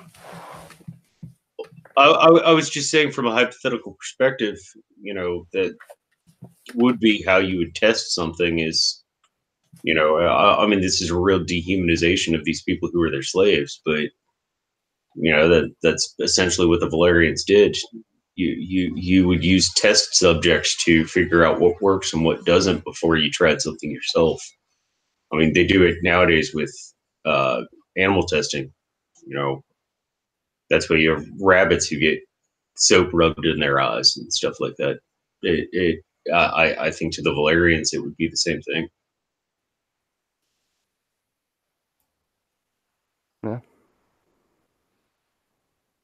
Good point.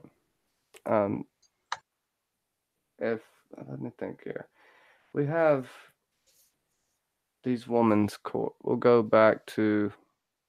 Well, let's see. This really affected Septon Barth, right? This was so bad that he wouldn't name them. That he had to hide this letters. They weren't found for 100 years. And I think we kind of need to talk about Septon Barth and his impact and how much influence did he really have over the king at this point, or were they just best friends? And I'll let Knight go. I think Kenzie's still gone. Septon Barth, I think he's another example as to why Jaehaerys was so successful and why he won over the power of the people.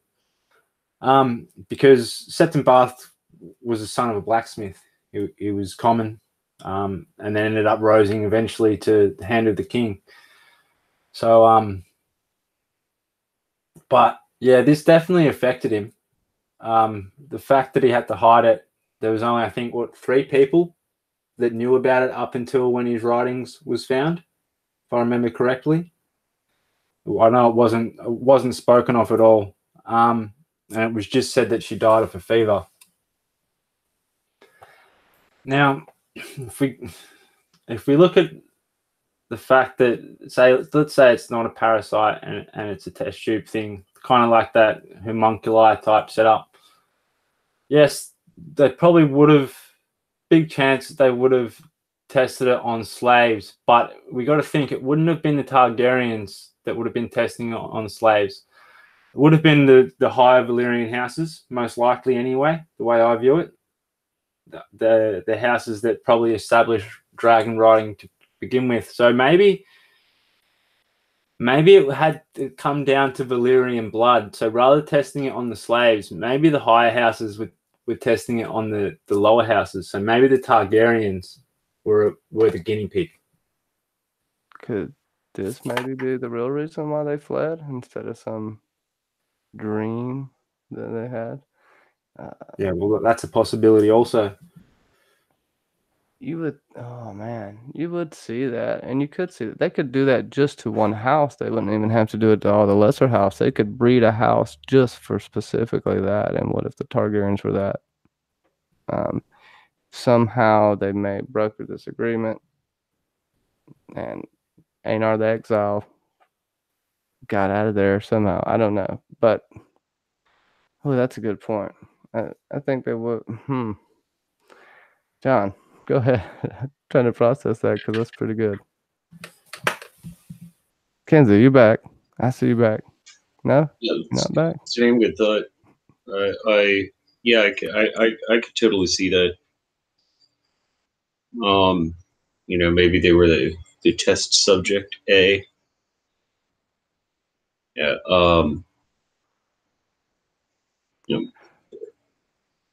Patient 0.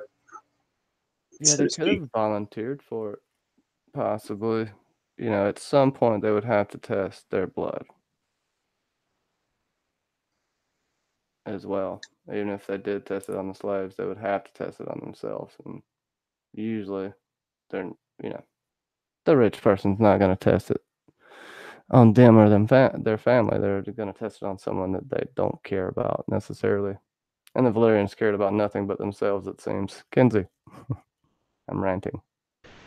Yeah, this whole thing of the potential of it being the Targaryens being the ones tested on would be kind of something that we don't know about, because this kind of not scriptures, but like the stories from Valyria have kind of come and gone, especially after the explosion. So we don't know,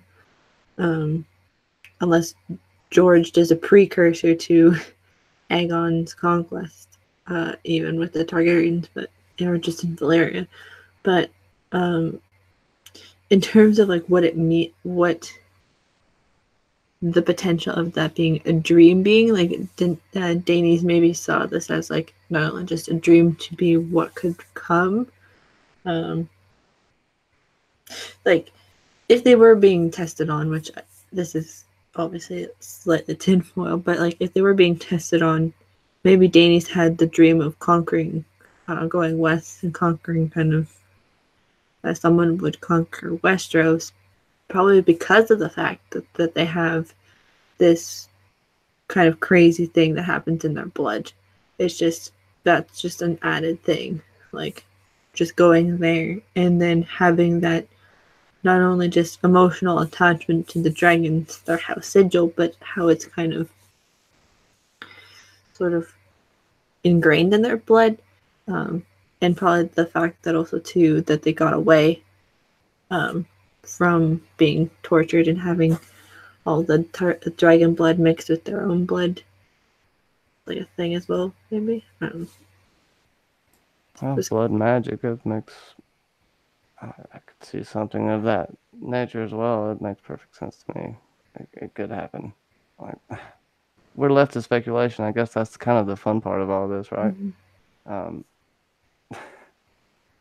I don't even know where the chat got way off base here. Sorry, chat. Apologize for the people who are trying to just hang out. We will get to. I mean, the Year of the Stranger was pretty awful, but it seems like it seems like horrible stuff happens every year. But a lot of people died during the Year of the Stranger, and as well, we had the Dragon Pit was created and remade. The first dragon was locked up because of Aerea Targaryen, Valerian the Black Dread, so this accident never happened again. So we kind of found out how the dragons get stowed away or start to get stowed away. I know they were already making a dragon pit for them, but I don't know if they would have put them in chains if this wouldn't have happened. What do y'all think about the dragon pit, as well as we'll throw in... we can talk about the 77-person melee that I think Luca More Strong won. Was that not at their wedding as well? I didn't want to skip that part, so I don't know. I'm skipping around, so whichever one y'all want to talk about first, and I'll try to. Well, it wasn't at a wedding. It was an attorney that Jaehaerys was talking to having to celebrate the opening of the Dragon Pit. Oh, it was the Dragon Pit turning? Yeah, but that was long after the wedding.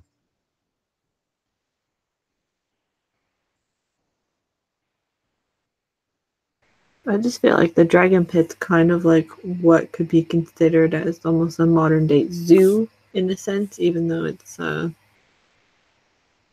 like in terms of keeping something so magical or so mystical, like in chains or in like a zoo kind of case behind bars almost. And because they did bring up the Dragon Pit in this, and it just feels like it was made for a purpose. Maybe just to show the power of potentially the like potential of what they could do, and the fact that there is that it does crumble later on is kind of a strange thing. But yeah, it's just to show power almost, and to keep them maybe away so that it doesn't completely terrorize everybody, because make people feel safer. Make people feel safe.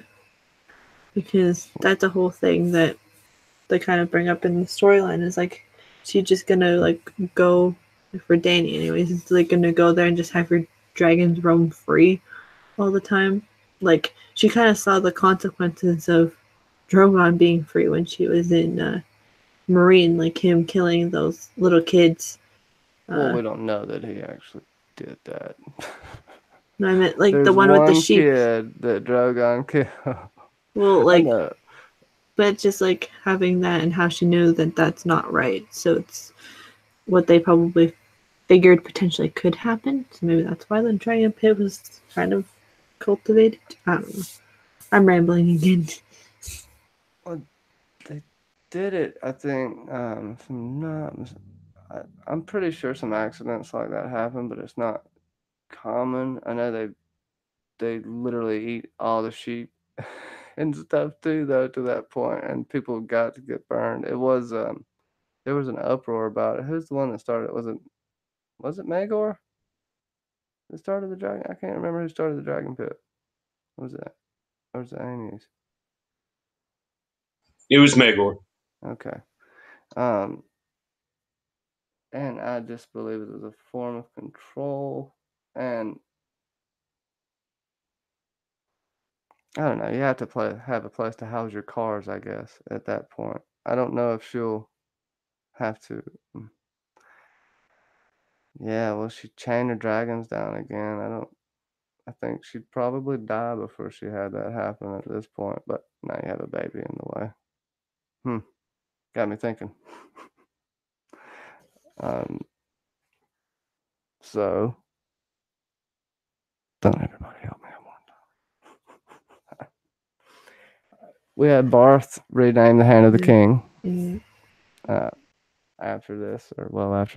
He has to go treat with the Sea Lord. Meanwhile, we've known Alyssa Ferriman has left, taken the name of Alice Westhill, went to Old Town, paid everybody 3 times as much as normal, and basically took off with Sunchaser and 2 of the High Towers and 2 other ships. Sunchaser, magnificent, huge ship with 4 masts, no oars, nothing but for the open ocean. She's gonna try to pull a Christopher Columbus, it seems like. But she's gonna go south and then west, and not straight west. We have mentions of leviathans, krakens, sea dragons.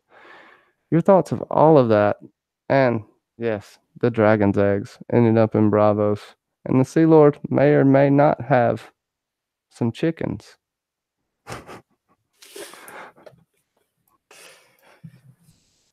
Go. You want to start first, Kizzy? Yeah, this is the missing dragon eggs. Like, that's a huge thing that Jaehaerys really worries about, is if like the fact that they are missing and the value that they have, not only to his family but to the world and what they mean. Like, it's probably written, I think it was written that the dragon eggs, and hatching them near fire or they turn to stone. Like, the fact that they need warmth all the time, or some sort of warmth to hatch and become hatchlings, is very important. And obviously that they're not getting that is important. Plus, we also know that, like, Targaryens kind of need to be the ones that are there to hatch them, because that symbiotic, probably dragon blood relationship. So maybe there's that reason. If these eggs are Dany's eggs, we don't know, but if they are, then there's a reason why what's his name?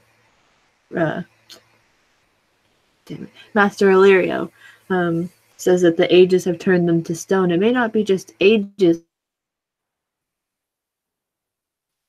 that I guess I guess you could say the warm blood of the Targaryens that really keep them, even though this is a weird term, but fresh almost, like keep them just like growing a little bit. It probably has to be in a presence, and here I feel like we're pulling more things for the symbiosis thing, or unless you want to talk about spirit being in the egg, and then you can go that route because you have Rhaego, Drogo, and Viserys. Viserys. I don't know. Miriam's Dur just died to die. I don't know where she went to. Maybe Dany's mind. She is Quaith, by the way. I'm just joking. No, that's some good thoughts. And I'll just ramble here like an idiot. Go ahead, Night. Yeah, I'm pretty sure they are Daenerys' eggs.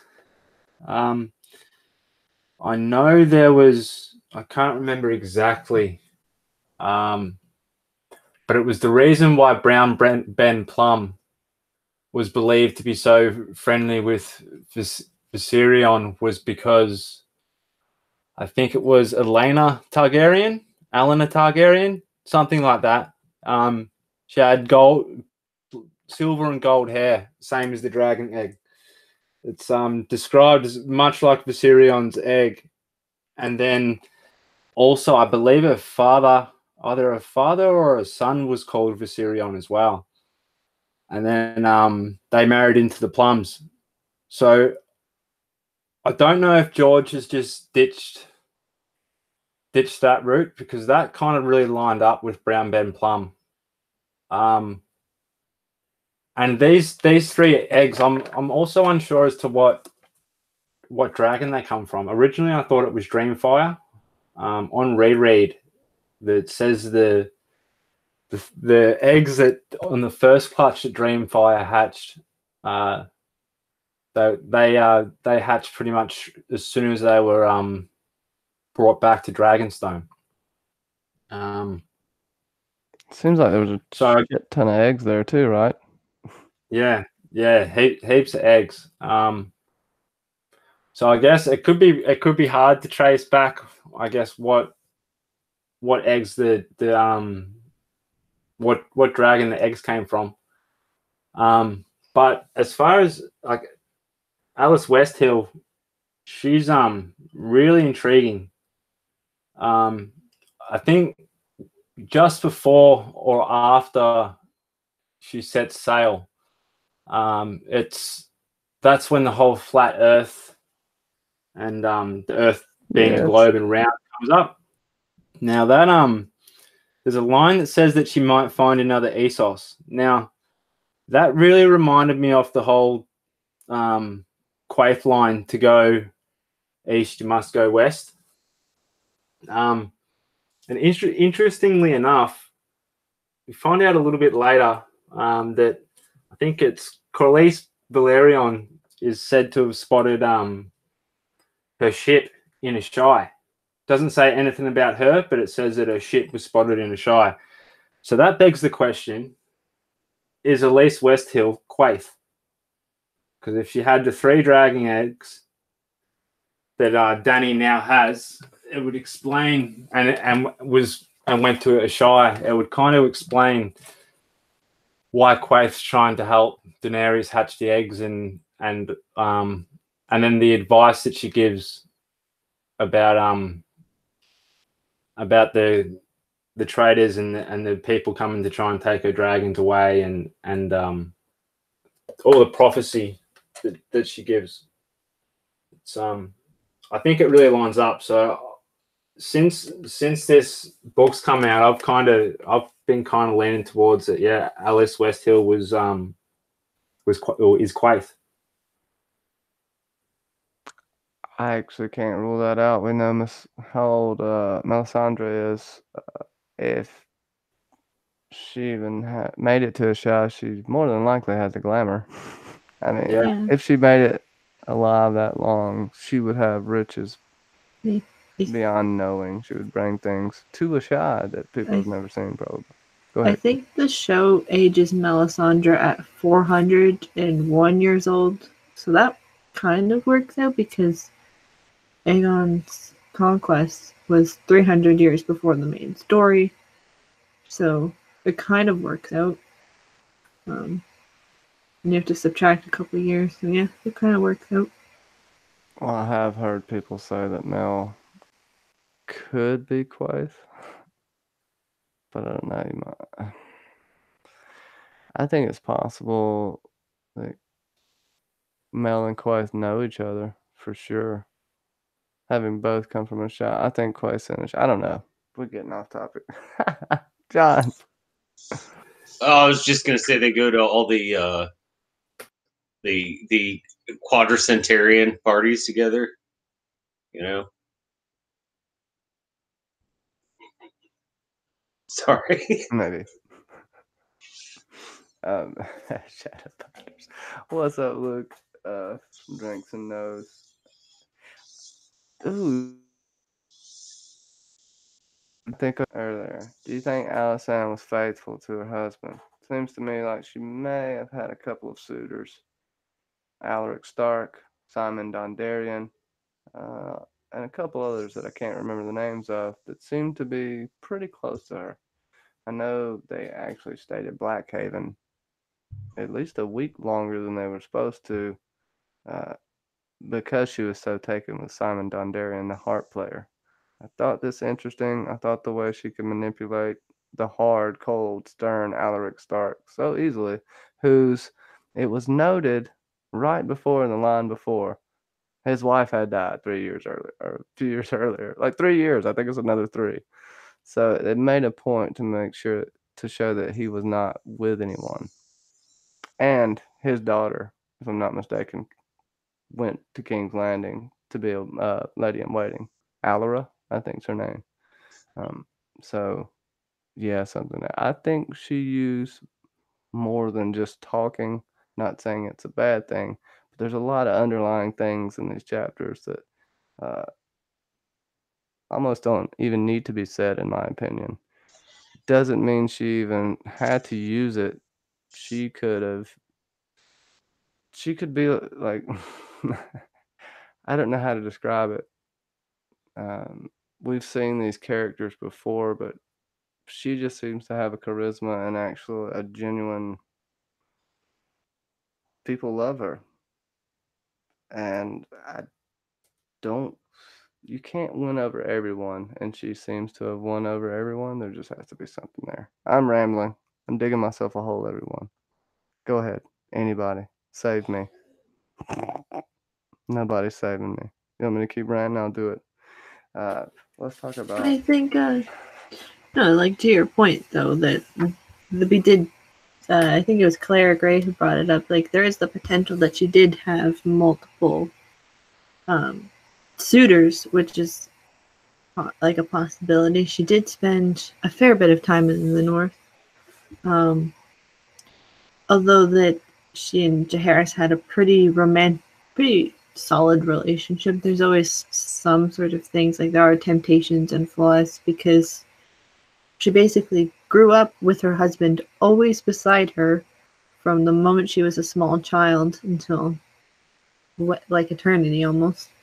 Just so seems like human nature. Yeah, just to be, even though it's kind of, what is it, not necessarily philosophy, but it's because it's human nature almost, that she was to be, I guess, attracted and then to marry her brother / would be her husband. That's not inconceivable, that she would find potentially like a northerner attractive. Here we go, another current A Song of Ice and Fire thing, like Rhaegar finding Lyanna, like in the beauty of her, like kind of thing as well.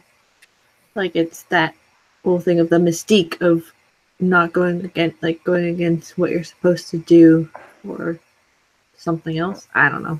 Well, I mean, to your point, the lords, all the lords could have whoever they wanted. They didn't have to stay faithful to their wife.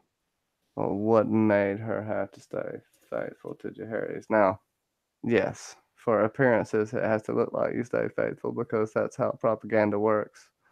But subterfuge is not that clean, cut, and dry. Correct, John? Huh, someone's phone. I agreed. Yeah, there's something I've always felt was kind of fishy about the whole, like, what was it, 6 months she's been up there? How long It she was a spent? while. I mean, she got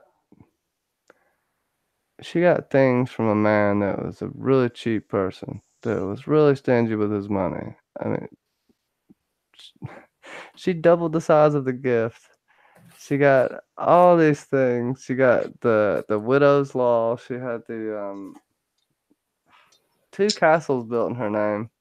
It had to be just a little more than she was just cool. Like there has to be something there. Right. Speaking of up at the wall and with the Night's Watch, yeah. Do you think the Night's Watch at that time was just the same as it is now, or and it's just being romanticized by Master Gillian, or do you think they are actually were these honorable, noble lords. Do you think at the time, 300 years before the current setting, it was still just like a bunch of criminals and It was at least like 2,000 poor fellows in stars and swords, right? They were criminals at this point. I think part of them were romanticized, but if you notice, I think I don't know how many he brought, but he bought, what was it? Almost I don't know how many hundred of the best men of the Night's Watch. Not all the men of the Night's Watch, but the very best is what they brought forth to greet Alysanne and for her to mingle with. She didn't mingle with everyone. That is a good point. It does seem romanticized. Now, do they still cut ears off and let them go? I don't know about that. Thought that was a pretty cool touch there. Those three more that have no ears, their heads come off. So I thought that was, and she went all the way down the wall. No, I won't talk about everything. Go ahead. Somebody. Night. What do you think about the wall? I'll quickly go back. I also had that thought was something going on between her and Alaric Stark. She does get a lot out of him. At first, that he says that he doesn't want her staying very long. Winter's coming. He doesn't have the grain and the food and the resources to feed her men. And then, yeah, it's what, 6 months later, as John said, or something like that. So that until that she goes to the wall, and then manages to get the land given to the Night's Watch from Alaric Stark. So I don't know. It's hard with. I feel in previous chapters, like if this had been a Maegor chapter, the Maester would have said, who's writing this, it would have been one of them moments where it goes, oh, it's rumored that there may have been a relationship, or it's rumored that she may have done this, but we never actually know. Because it's Alysanne and Jaehaerys, I think the Maester is trying to make them as propaganda. They're trying to make them appear as good as possible. So I don't think we'll actually ever know. And I'm not sure, because at the same time, if you got dragons sitting outside the walls, you don't really have to be very tempting or persuasive, do you? If you've just got your dragon on the other side of the castle. You got that. It's hard to know how much that really affected. We know that Dreamfire pretty sure could have burnt down Winterfell. But to your point about the Maesters, it's all kind of clicking. They want this to sound like this. They have to have this to have order, because they seem to be somewhat the secret hand behind the kingdom, behind what people know, when people know it, and how people know it. And I'll let one of y'all take over because go ahead, John. Or Kinsey, whoever's.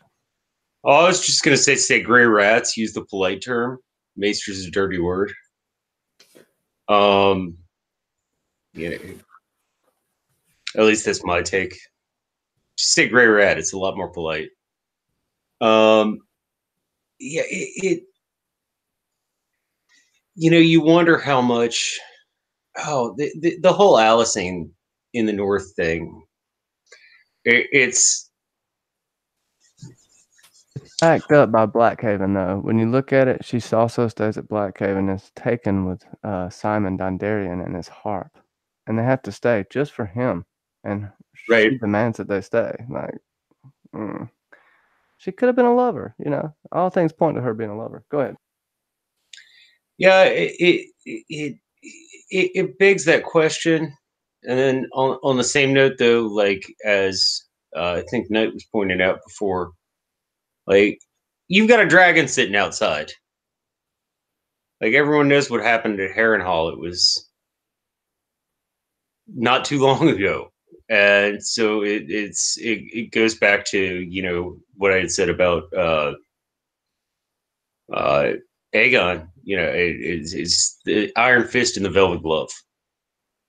So I think it could be played both ways. I don't think it's ever going to be told. I don't think it's ever going to be confirmed one way or the other. That's what George does, but it's there for you to speculate about, or we wouldn't all be sitting here right now. Yeah, that's the whole point of it. And tonight's point, the stark contrast between chapters and the little side notes and things. Kenzie, go ahead.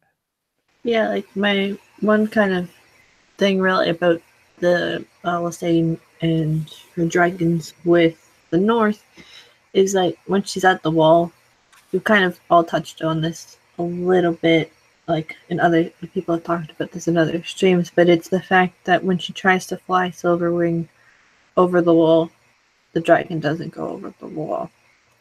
It always just turns a corner and goes back. So she has to act like this isn't something that the dragon's doing itself. Like she's commanding him to Silverwing to do that.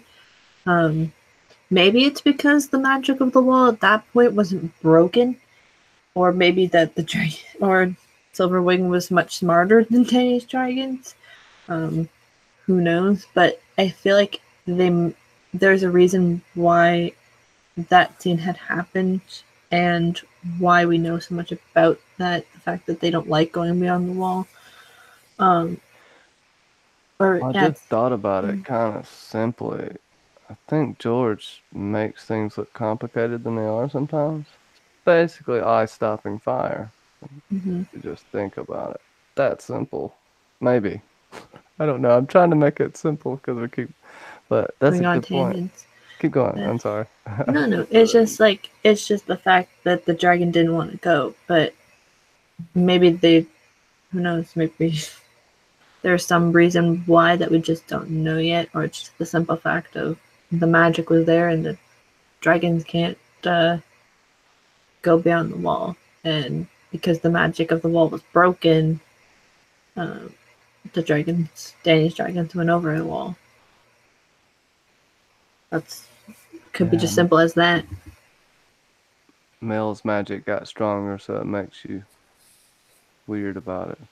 Makes me think about it weirdly. It's very vexing. Mm-hmm. Knight, I see you have a perfect thought in your head. I'm joking. You're probably feeling like me right now, wondering, oh my god, which way do I go with this? Yeah, I was just thinking, with what you said as far as ice, the wall, the dragons don't like it just because purely it's made of ice. Reminded me of Princess, not Princess, sorry. Reminded me of Aerea and the wyrms in her skin. They obviously really didn't like the icy water. I got that thought straight away when I read that on my first read through. It reminded me of that straight away. But I've always thought that the wall, it doesn't make sense that there's a wall of ice to keep the others who manipulate ice out. So what happens if it works both ways? It's supposed to keep the others in the side beyond the wall, and it also stops the dragons from flying over. It's like the dividing range. Like maybe that was the border of when whatever territory was designated to each party in the pact. Well, the worst thing would be for an other to be a dragon rider. More than likely, like worst possible scenario. Like you have the Night King, and if we're assuming these are one of the things that they're taking from the books, possibly one of the others would get their hands on the dragons. Don't know if that's gonna happen, but with what you're saying with the wall, makes me go back to the fireworm theory even harder, and it's very gross, but it makes a little more sense as to why sometimes the hearts are eaten out of the babies. Sometimes the babies are just kind of ash. Sometimes makes perfect sense there. John, try to pick up with that. I can punch in the face right there if you don't mind. No, I'm picking up what Knight's laying down here. I've always had this feeling that I mean, you know, because it's alluded to with the pact between first the children of the forest and the first men, and then the pact between the first men and the Andals. And then, I mean, that kind of leads one to believe that there was a pact between the people of Westeros and the others. And yeah, I think part of that pact was building the wall, but to keep both people on each side of it. Hey, we'll keep your power over here, we'll keep our power over here, and there won't be this divisive crisis. All I know is that the Night Watch is going to pay for the wall. Yeah. Wait, what? No, man. um, so if you go back to the Oily Stone. Sorry, couldn't help ahead, it. Kenzie. Couldn't help it. I had to. I had to make it these whole wall joke. Well, I was just gonna say, it's like, well, they do pay for the wall basically with their lives, as well as I know the analogy that was going on, but like they do pay for the wall with the death, pretty much. Hey, John's been super political underneath. He's oh my god, you messed me up with that, John. We have fuck. Oily I messed Stone. up right now. Said Oily Stone. No, we have the Oily Stone. I was gonna say that, but the wild Kenzie, kind of take this. We have wild dragons being way more abundant in the past. We don't. We have really the know oily how many stone, there and then were. you have the melted black stone. We have that too, but Like I'm just talking about in Blackstone. specific. We have wild dragons. There's dragon bones in Westeros. Like we know there were wild dragons there at some point, and the walls built thousands of years ago. It wouldn't be out of the realm to surmise that there were dragons. Wanted to be kept out of there. To tonight's point, but go ahead, Kenzie. Sorry. On which part? Sorry. Just I don't know. Any part about the dragons, and where do you think if they built the wall because of the dragons? Partly, if it's not just to keep the others out, what is to keep? Well, there was the magic of the wall because the wall was built 1,000 years ago, or something like that. And the first, like, unless like the Green Seers, like of the Long Night, had foresaw that the Targaryens would be coming to Westeros. I don't know if it was specifically meant for the dragons. It maybe just slight coincidence that it's just ice meeting fire, like we're saying, and all of that. Like, I don't think, like, because that's a big foresight for like green seers of that time. I mean to keep out wild dragons, not dragon riders. Wild dragons. Oh, like that would make, yeah. That's my thought on it. But it could be dragon riders too. But that's the same thing. Like a similar thing. It's like they'd have to foresee dragons coming over to Westeros. Well, there were dragons there before Valyria. I just found this out not long ago. But there were dragons before Valyria was ever founded. There were dragons roaming the earth, and there's bones in Westeros and stuff. So there were potentially wild dragons. I can't say how many, but I'm just like, it's kind of a point to what Knight was saying about the wall being put up for two different reasons, basically. Yeah. Which kind of, it makes sense the more you think about it. There's all these little hints. Why would he tell you about dragon bones being found in Westeros? Like, that kind of makes no sense, but when you put it all together, yeah, it makes perfect sense. No, you're making good points. Why is Old Town? Why is the base of Old Town alluded to as being the same as the Valyrian roads? You know, built by Dragonfire. Like, because that's the difference between the fused blackstone and the oily blackstone. Is there are these things that throughout the world that seem to be fused by dragon fire. And so yeah, I think that's even more evidence that dragons had been there before. Now, why would just dragons that don't have riders? I mean, it begs the question, like, how far back does this go? How many people have actually colonized Westeros?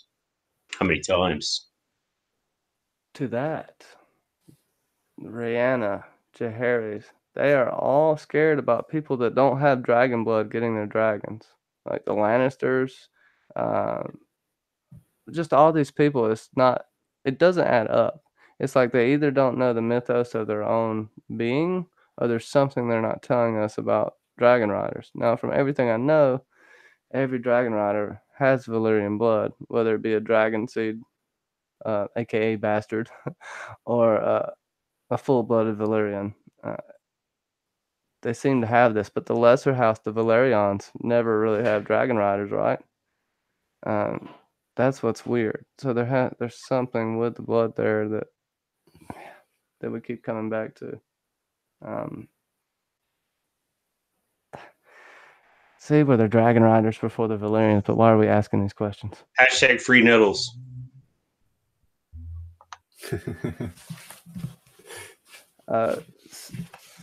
So sudden boss to your man, John. I want you to. Is there anything in specific you would like to talk about, Barth?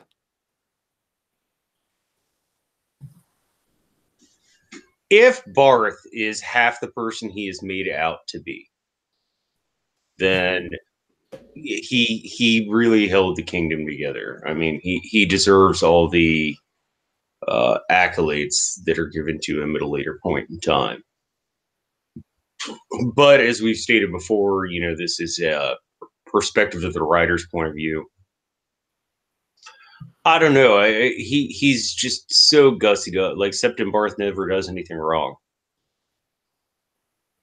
and it makes one beg that question: like how much fanboys going on here?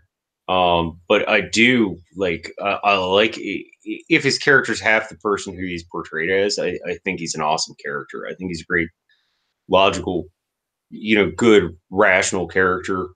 I love the fact that whereas a lot of septons who become higher in the clergy come from higher echelons of society, and he's a blacksmith's son, like they say.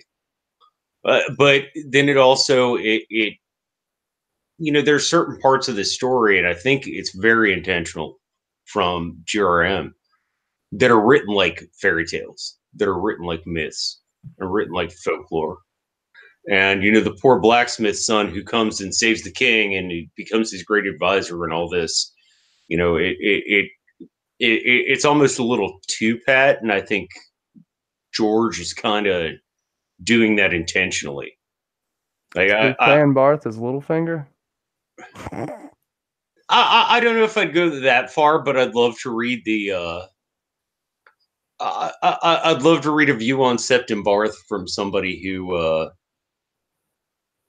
didn't care much for him. Well, I mean, it's unnatural histories of wyrms, wyverns, and whatever else. Why did that book get burnt? Yeah, so that was put out, I mean, in many different reasons. Yeah, why did that book get burnt, Kinsey? No, just. What did you think about Barth? Did you think he was a good advisor, or does it seem too good to be true to you? It's like kind of hard to tell because he did do a lot of things that kind of went against the king, kind of, with Jaehaerys and stuff, with allowing them to have the relationship that they wanted and have families develop in the way that they wanted. I don't know. It kind of is. It's a little weird, but it's how George kind of writes these characters. It's kind of like that weird in between. You're almost like you like them, but then you're also like kind of like, I don't know. So. Well, we know Septon Matthias is the devil, according to all text. He's the worst of all. Yeah. But for, I guess, what... Because I guess they kind of needed some sort of challenge with September. Like, couldn't just have, like, good, like, all of this good stuff happen to Jaehaerys and Alysanne without some sort of strife. And it just happened that the strife kind of came from, like, the religion, which is kind of understandable because there is that whole thing later on. I don't know. Well, it's weird because he even advised against the appointment of himself in the beginning. Mm-hmm. Yeah. So it's like, just advise you against appointing me. So it's, hey, he's a really... Did anyone a pick really up smart man, the huh? king's landing on a donkey? Well, that's the legend. They didn't say that that's actually what happened. It says some tales say that they No, passed but by you know each what that's other on it. referencing. What do you mean it's referencing? And besides egg? Christ rode into Jerusalem on a donkey. Oh, That was okay. part of the prophecy that was given in Isaiah. Well, That was a big I don't pickup know for me. about... Well, I've never seen Barth as a Christ figure, but maybe. I mean, I'm sure that symbolism's there. It's kind of the pious man rides a donkey anyway, and that's what it's what they're supposed to represent, even though that's not always what happens. You have the dichotomy when they're passing there. And it's Mathis who passes right on the road, if I'm not mistaken. Yeah. Mike, your thoughts on Barth? Did he shit gold? I reckon Bath, based on how these chapters are trying to make Jaehaerys and Alysanne seem as great as they possibly could, I feel that if he didn't do all that he must have been good. Otherwise, it all would have all the deeds he done would have just been written down in history as being accomplished by Jaehaerys. If you know what I mean. That he must have been his own person and had his own plans and things that he wanted to accomplish within the realm. Otherwise, yeah, I think the way that it's written by the Maesters, it would have all just been put down to Jaehaerys and not Bath. With that, the control they had of the Citadel and Septon Barth being promoted to the hand of the king, I mean, he could have very easily manipulated his story and this story that we know right now. Yeah, you're right, actually. Yeah. The more we talk about it, it just seems like it's a sham, John. Kenzie, is it a sham? Yeah, she's giving me the nod. Yeah, Barth seems too good to be true, right? If he made all these decisions and he did this, he made all the right decisions at the exact right time at the exact right place. It was the perfect storm of good, which never happens. So there has to be some underlying thing that we're missing here. I know that there were some crazy threats going on in Old Town when they were doing the voting for the new High Septon. I mean, come on, you rode in with 2 dragons. You have Silverwing fanning the flames at the top of the high tower. I mean, it does not get any more intense than that. And yeah, I really think they were great at what they did. Good is a relative term, but they were great.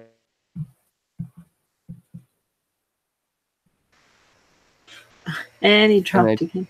You may have Did I to drop? Yeah, you did a little bit. You said they were good, but great is a relative term, and then you just kind of Oh stopped. my goodness, I went forever after that. Sorry. No. Oh, and you Yeah, dropped. it's a relative term, like I said. Oh, there you go. You dropped for a second again, but go ahead. My internet hates me, man. Okay, so they were great at what they did. more like Alexander the Great than what we're being portrayed as. I would say there was a lot more ruthless things that happened. It seems that some of the only dirty things that happened in a almost poetic setting, with Alysanne being stabbed with 3 knives by the 3 people, being saved by the 3 good wives in the pool. There's a lot of things that don't add up there storytelling wise as well. It goes back to Knight's point about how it's completely written, completely different than Maegor or any other person's chapter would be. There would usually be side notes about these rumors about the king, queen, and this and that. There's none of that. There's rumors about Rogar. There's rumors about other people. Rhaena's a witch. But good Queen Alysanne and the great Jaehaerys. Does seem too good to be true, but I don't know. Thoughts? And Knight, any specific thing you would like to talk about as well? That's cool with me.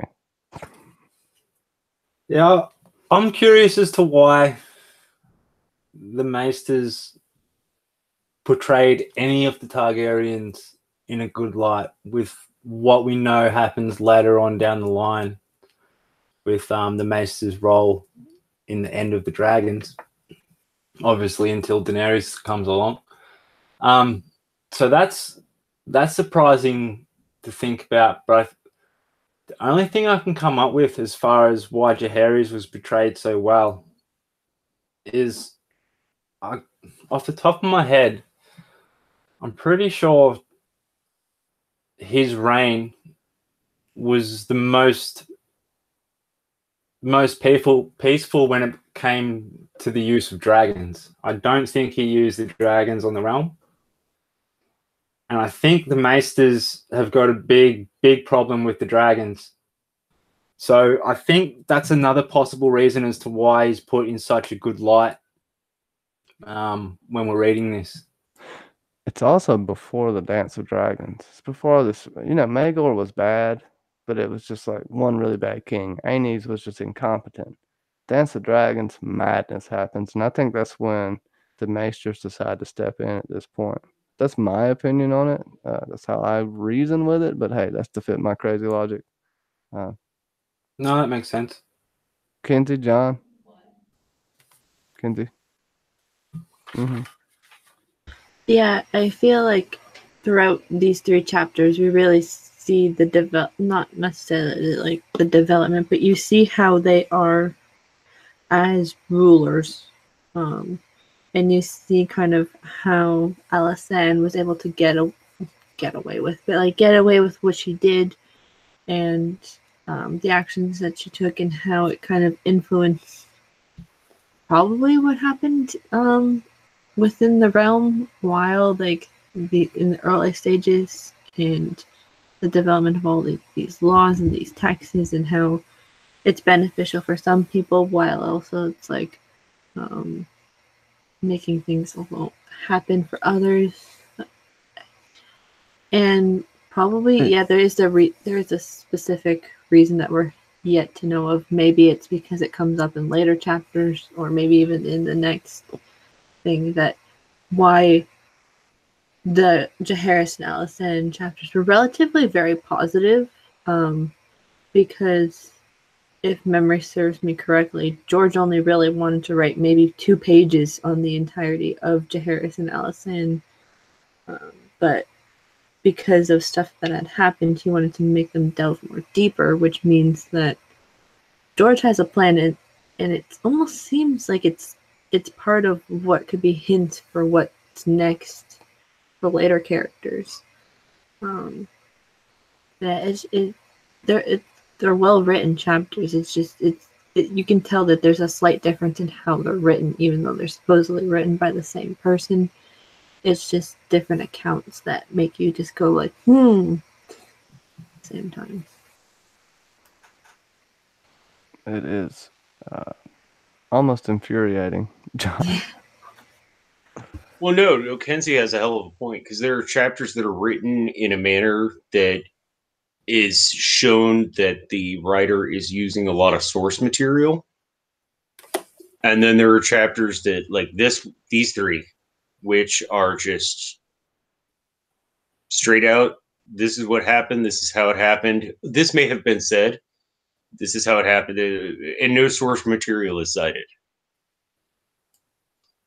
Oh, no source material is cited either. I think I thought of another reason why they falsified this. This was the implementation of a new government, basically. It seems not that way, but a lot of old traditions were broken during Jaehaerys' reign. And to put any weakness in his rule would be to put weakness in the law they created. So that could be another reason on top of everything else of why they made him turn out to be so good. I mean, you have Maegor, which, if he was that bad, which he very well could have been, I do think they hammed it up to make Jaehaerys look better, but, it is what it is. As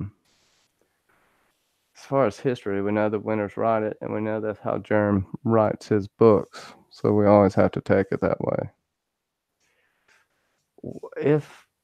With that, do y'all have any other final thoughts you would like to talk about with this chapter that stood out to you?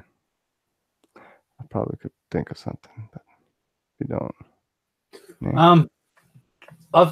It relates to this chapter a little bit, but basically the whole text up until this point. When we see Bath go over to try and get back the 3 missing dragon eggs, it's the faceless men are brought up as a threat, and I think they've been mentioned several occasions now, and it's really stood out, and it's been a bit. I definitely wasn't expecting so many references. I guess this short into the book, specifically to do with the faceless men, and I feel like it's got to be some form of Chekhov's gun. Is Giles Morgan a faceless man? He may or he may not be. I have a chicken. Yeah, to hear your thoughts on that, that'd be cool. Why you think that they're getting brought up so much throughout the text. Sasa, see you there. What do you think about them faceless folks? Captain Moon got a taste of it, maybe. Yeah. Well, there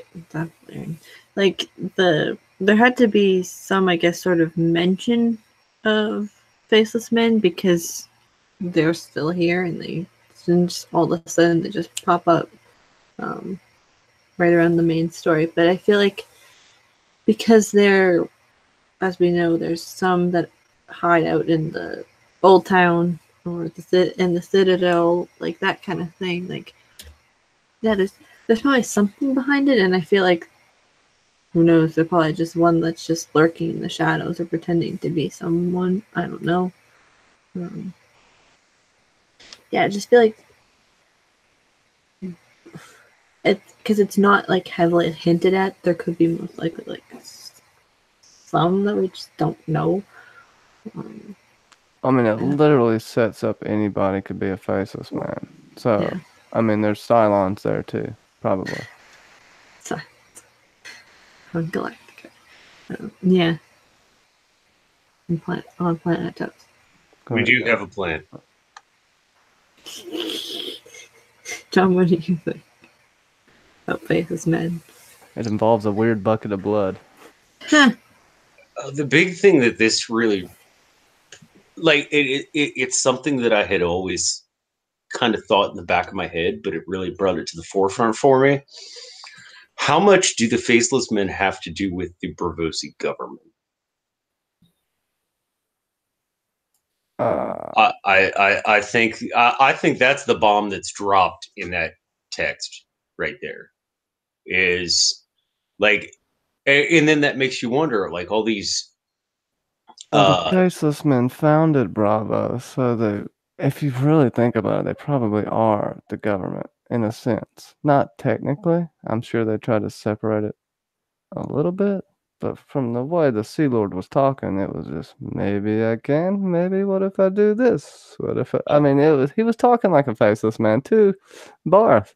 So I'm gonna make him a deal he can't refuse. oh, he did. Like Barth better worry about a horse's head.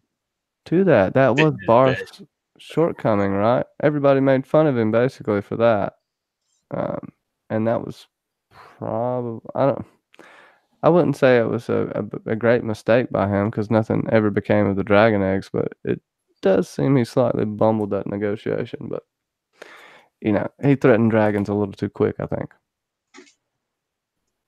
Aye. Go ahead, Knight, if you want. Yeah, I think we know the Iron Bank definitely used the faceless men a lot, or it appears that they use the faceless men a lot. And then we know the Iron Bank obviously has a lot of sway in Bravos, so it definitely makes sense if the government, faceless men, and the Iron Bank are all either the one, or they're all. I think they're all in it for the same goal.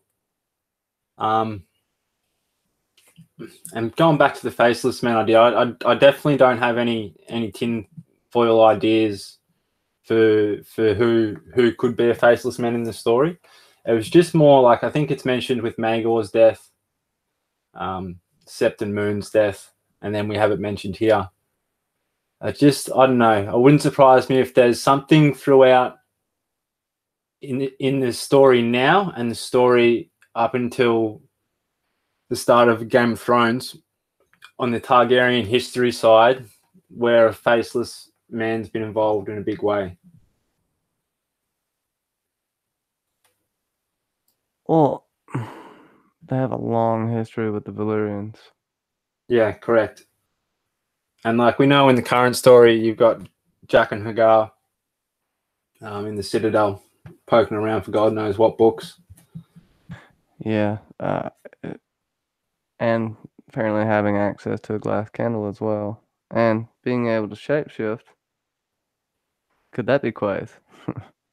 That's some weirdness right there. You can go for, right? Everyone's tinfoil. Hey, I can pull up some tinfoil out my ass real quick. Oh my gosh. What do you think? I see you, John.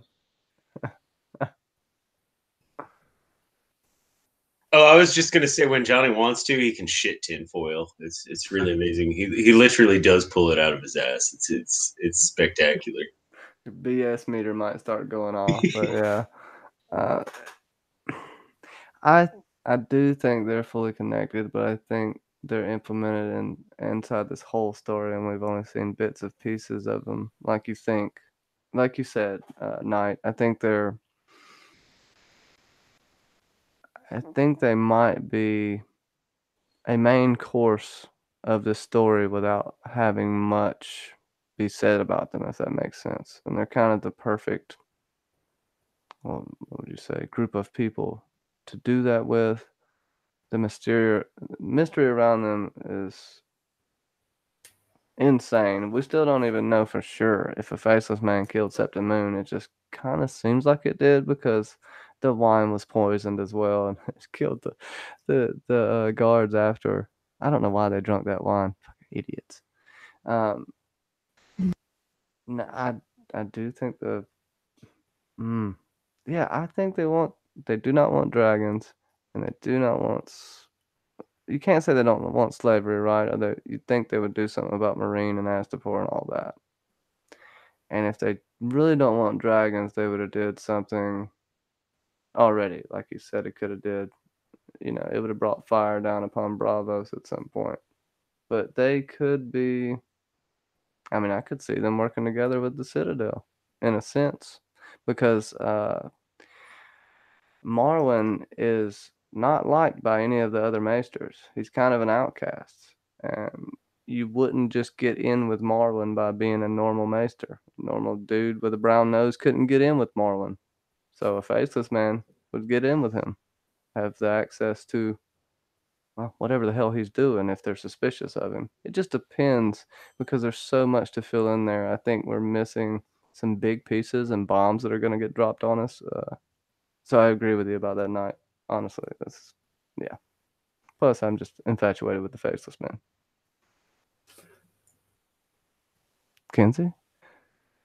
Yeah, this whole thing with faceless men and the Targaryens, really, like how Sanchez asks, like, does it really do they really have pull with the Iron Throne? And like, if they go and kill off like High Septons and stuff like that, does that really influence like what happens next with other things and stuff?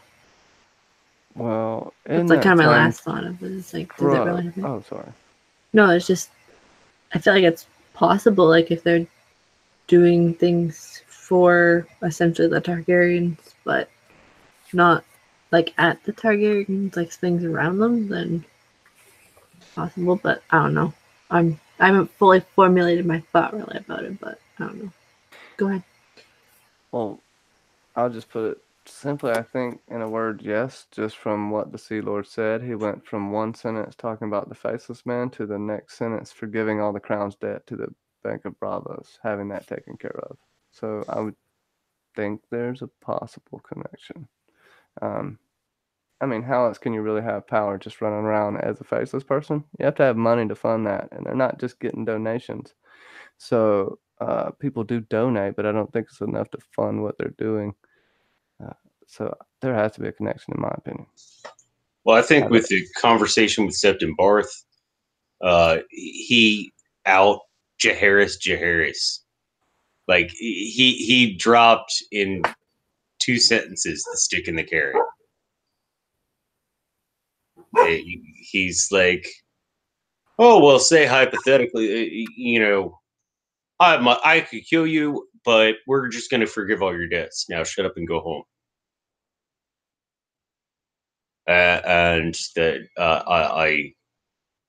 he out Jaehaerys. They were kind of well, Barth just stumbled. Like he showed his hand too quick. He didn't play it right. If you read it, that's my opinion. He showed his hand too quick. Showed everything he had, and then the Sea Lord was able to play and just say he didn't have them. And hey, I'll give you some gold. Go away. And the whole time they're sitting there trying to get them eggs to hatch. I could just see them in the dark. But yeah, with that, if y'all want, we'll go to the final He's like sitting on the egg. Anything from the chat. He's like, he's sitting on the eggs while he's talking to him. Squat. Yeah, excuse me. You must have the fire and blood ass cheeks. It doesn't work with the regular Blavosi ass cheeks. It has to be cradled with the hot mittens, right? I'm so bad. With our final thoughts, I'll start with John because he's laughing so hard he can barely talk. So, final thoughts, John. As I said before, these 3 chapters and the next 2 are my favorite parts of the book. And I love, as Kenzie pointed out, that GRM was like hardly going to touch on this. And it actually, like, it's the biggest chunk of the book is the reign of Jaehaerys. I think it's well done. I think the perspective of the writer is well done. I think even the most casual reader is going to pick up on that bias that's there for the main players in this. My only complaint about this chunk is that I would have liked to have seen more Rhaenys, but I don't. On the same note, don't see how it would have been put in there properly. I just wish we could have learned more about her. But yeah, this is great stuff. It's brilliant, and I mean, I'm not like a master Galen level fanboy, but I do love me some Jaehaerys. I mean, if he's half the man he's made out to be, if Alysanne's half the person she's made out to be, if Barth's half the person he's made out to be, then you had the exact opposite of a shitstorm here. You had like, you know, a perfect conglomeration of great people who were able to make some good things happen, and then like at the end kind of made some really, really, really poor decisions. But we'll be going into that next week. Yes, the stars aligned to create a miniature black hole that is Jaehaerys and Alysanne. I don't know if that's even a good analogy. I was just thinking of something stupid. Kenzie, last thoughts? Find the button. This chunk of chapters, it's about 100 pages, so it's a lot of information that we went over today, but it's important because there could be elements of this that influences later chapters into the second half of the Targaryen family history and into pretty much what we currently have going on right now. Like, we also see how well they ruled and how pretty much what they input into society has really made things happen. And yeah, I think these chapters are really good.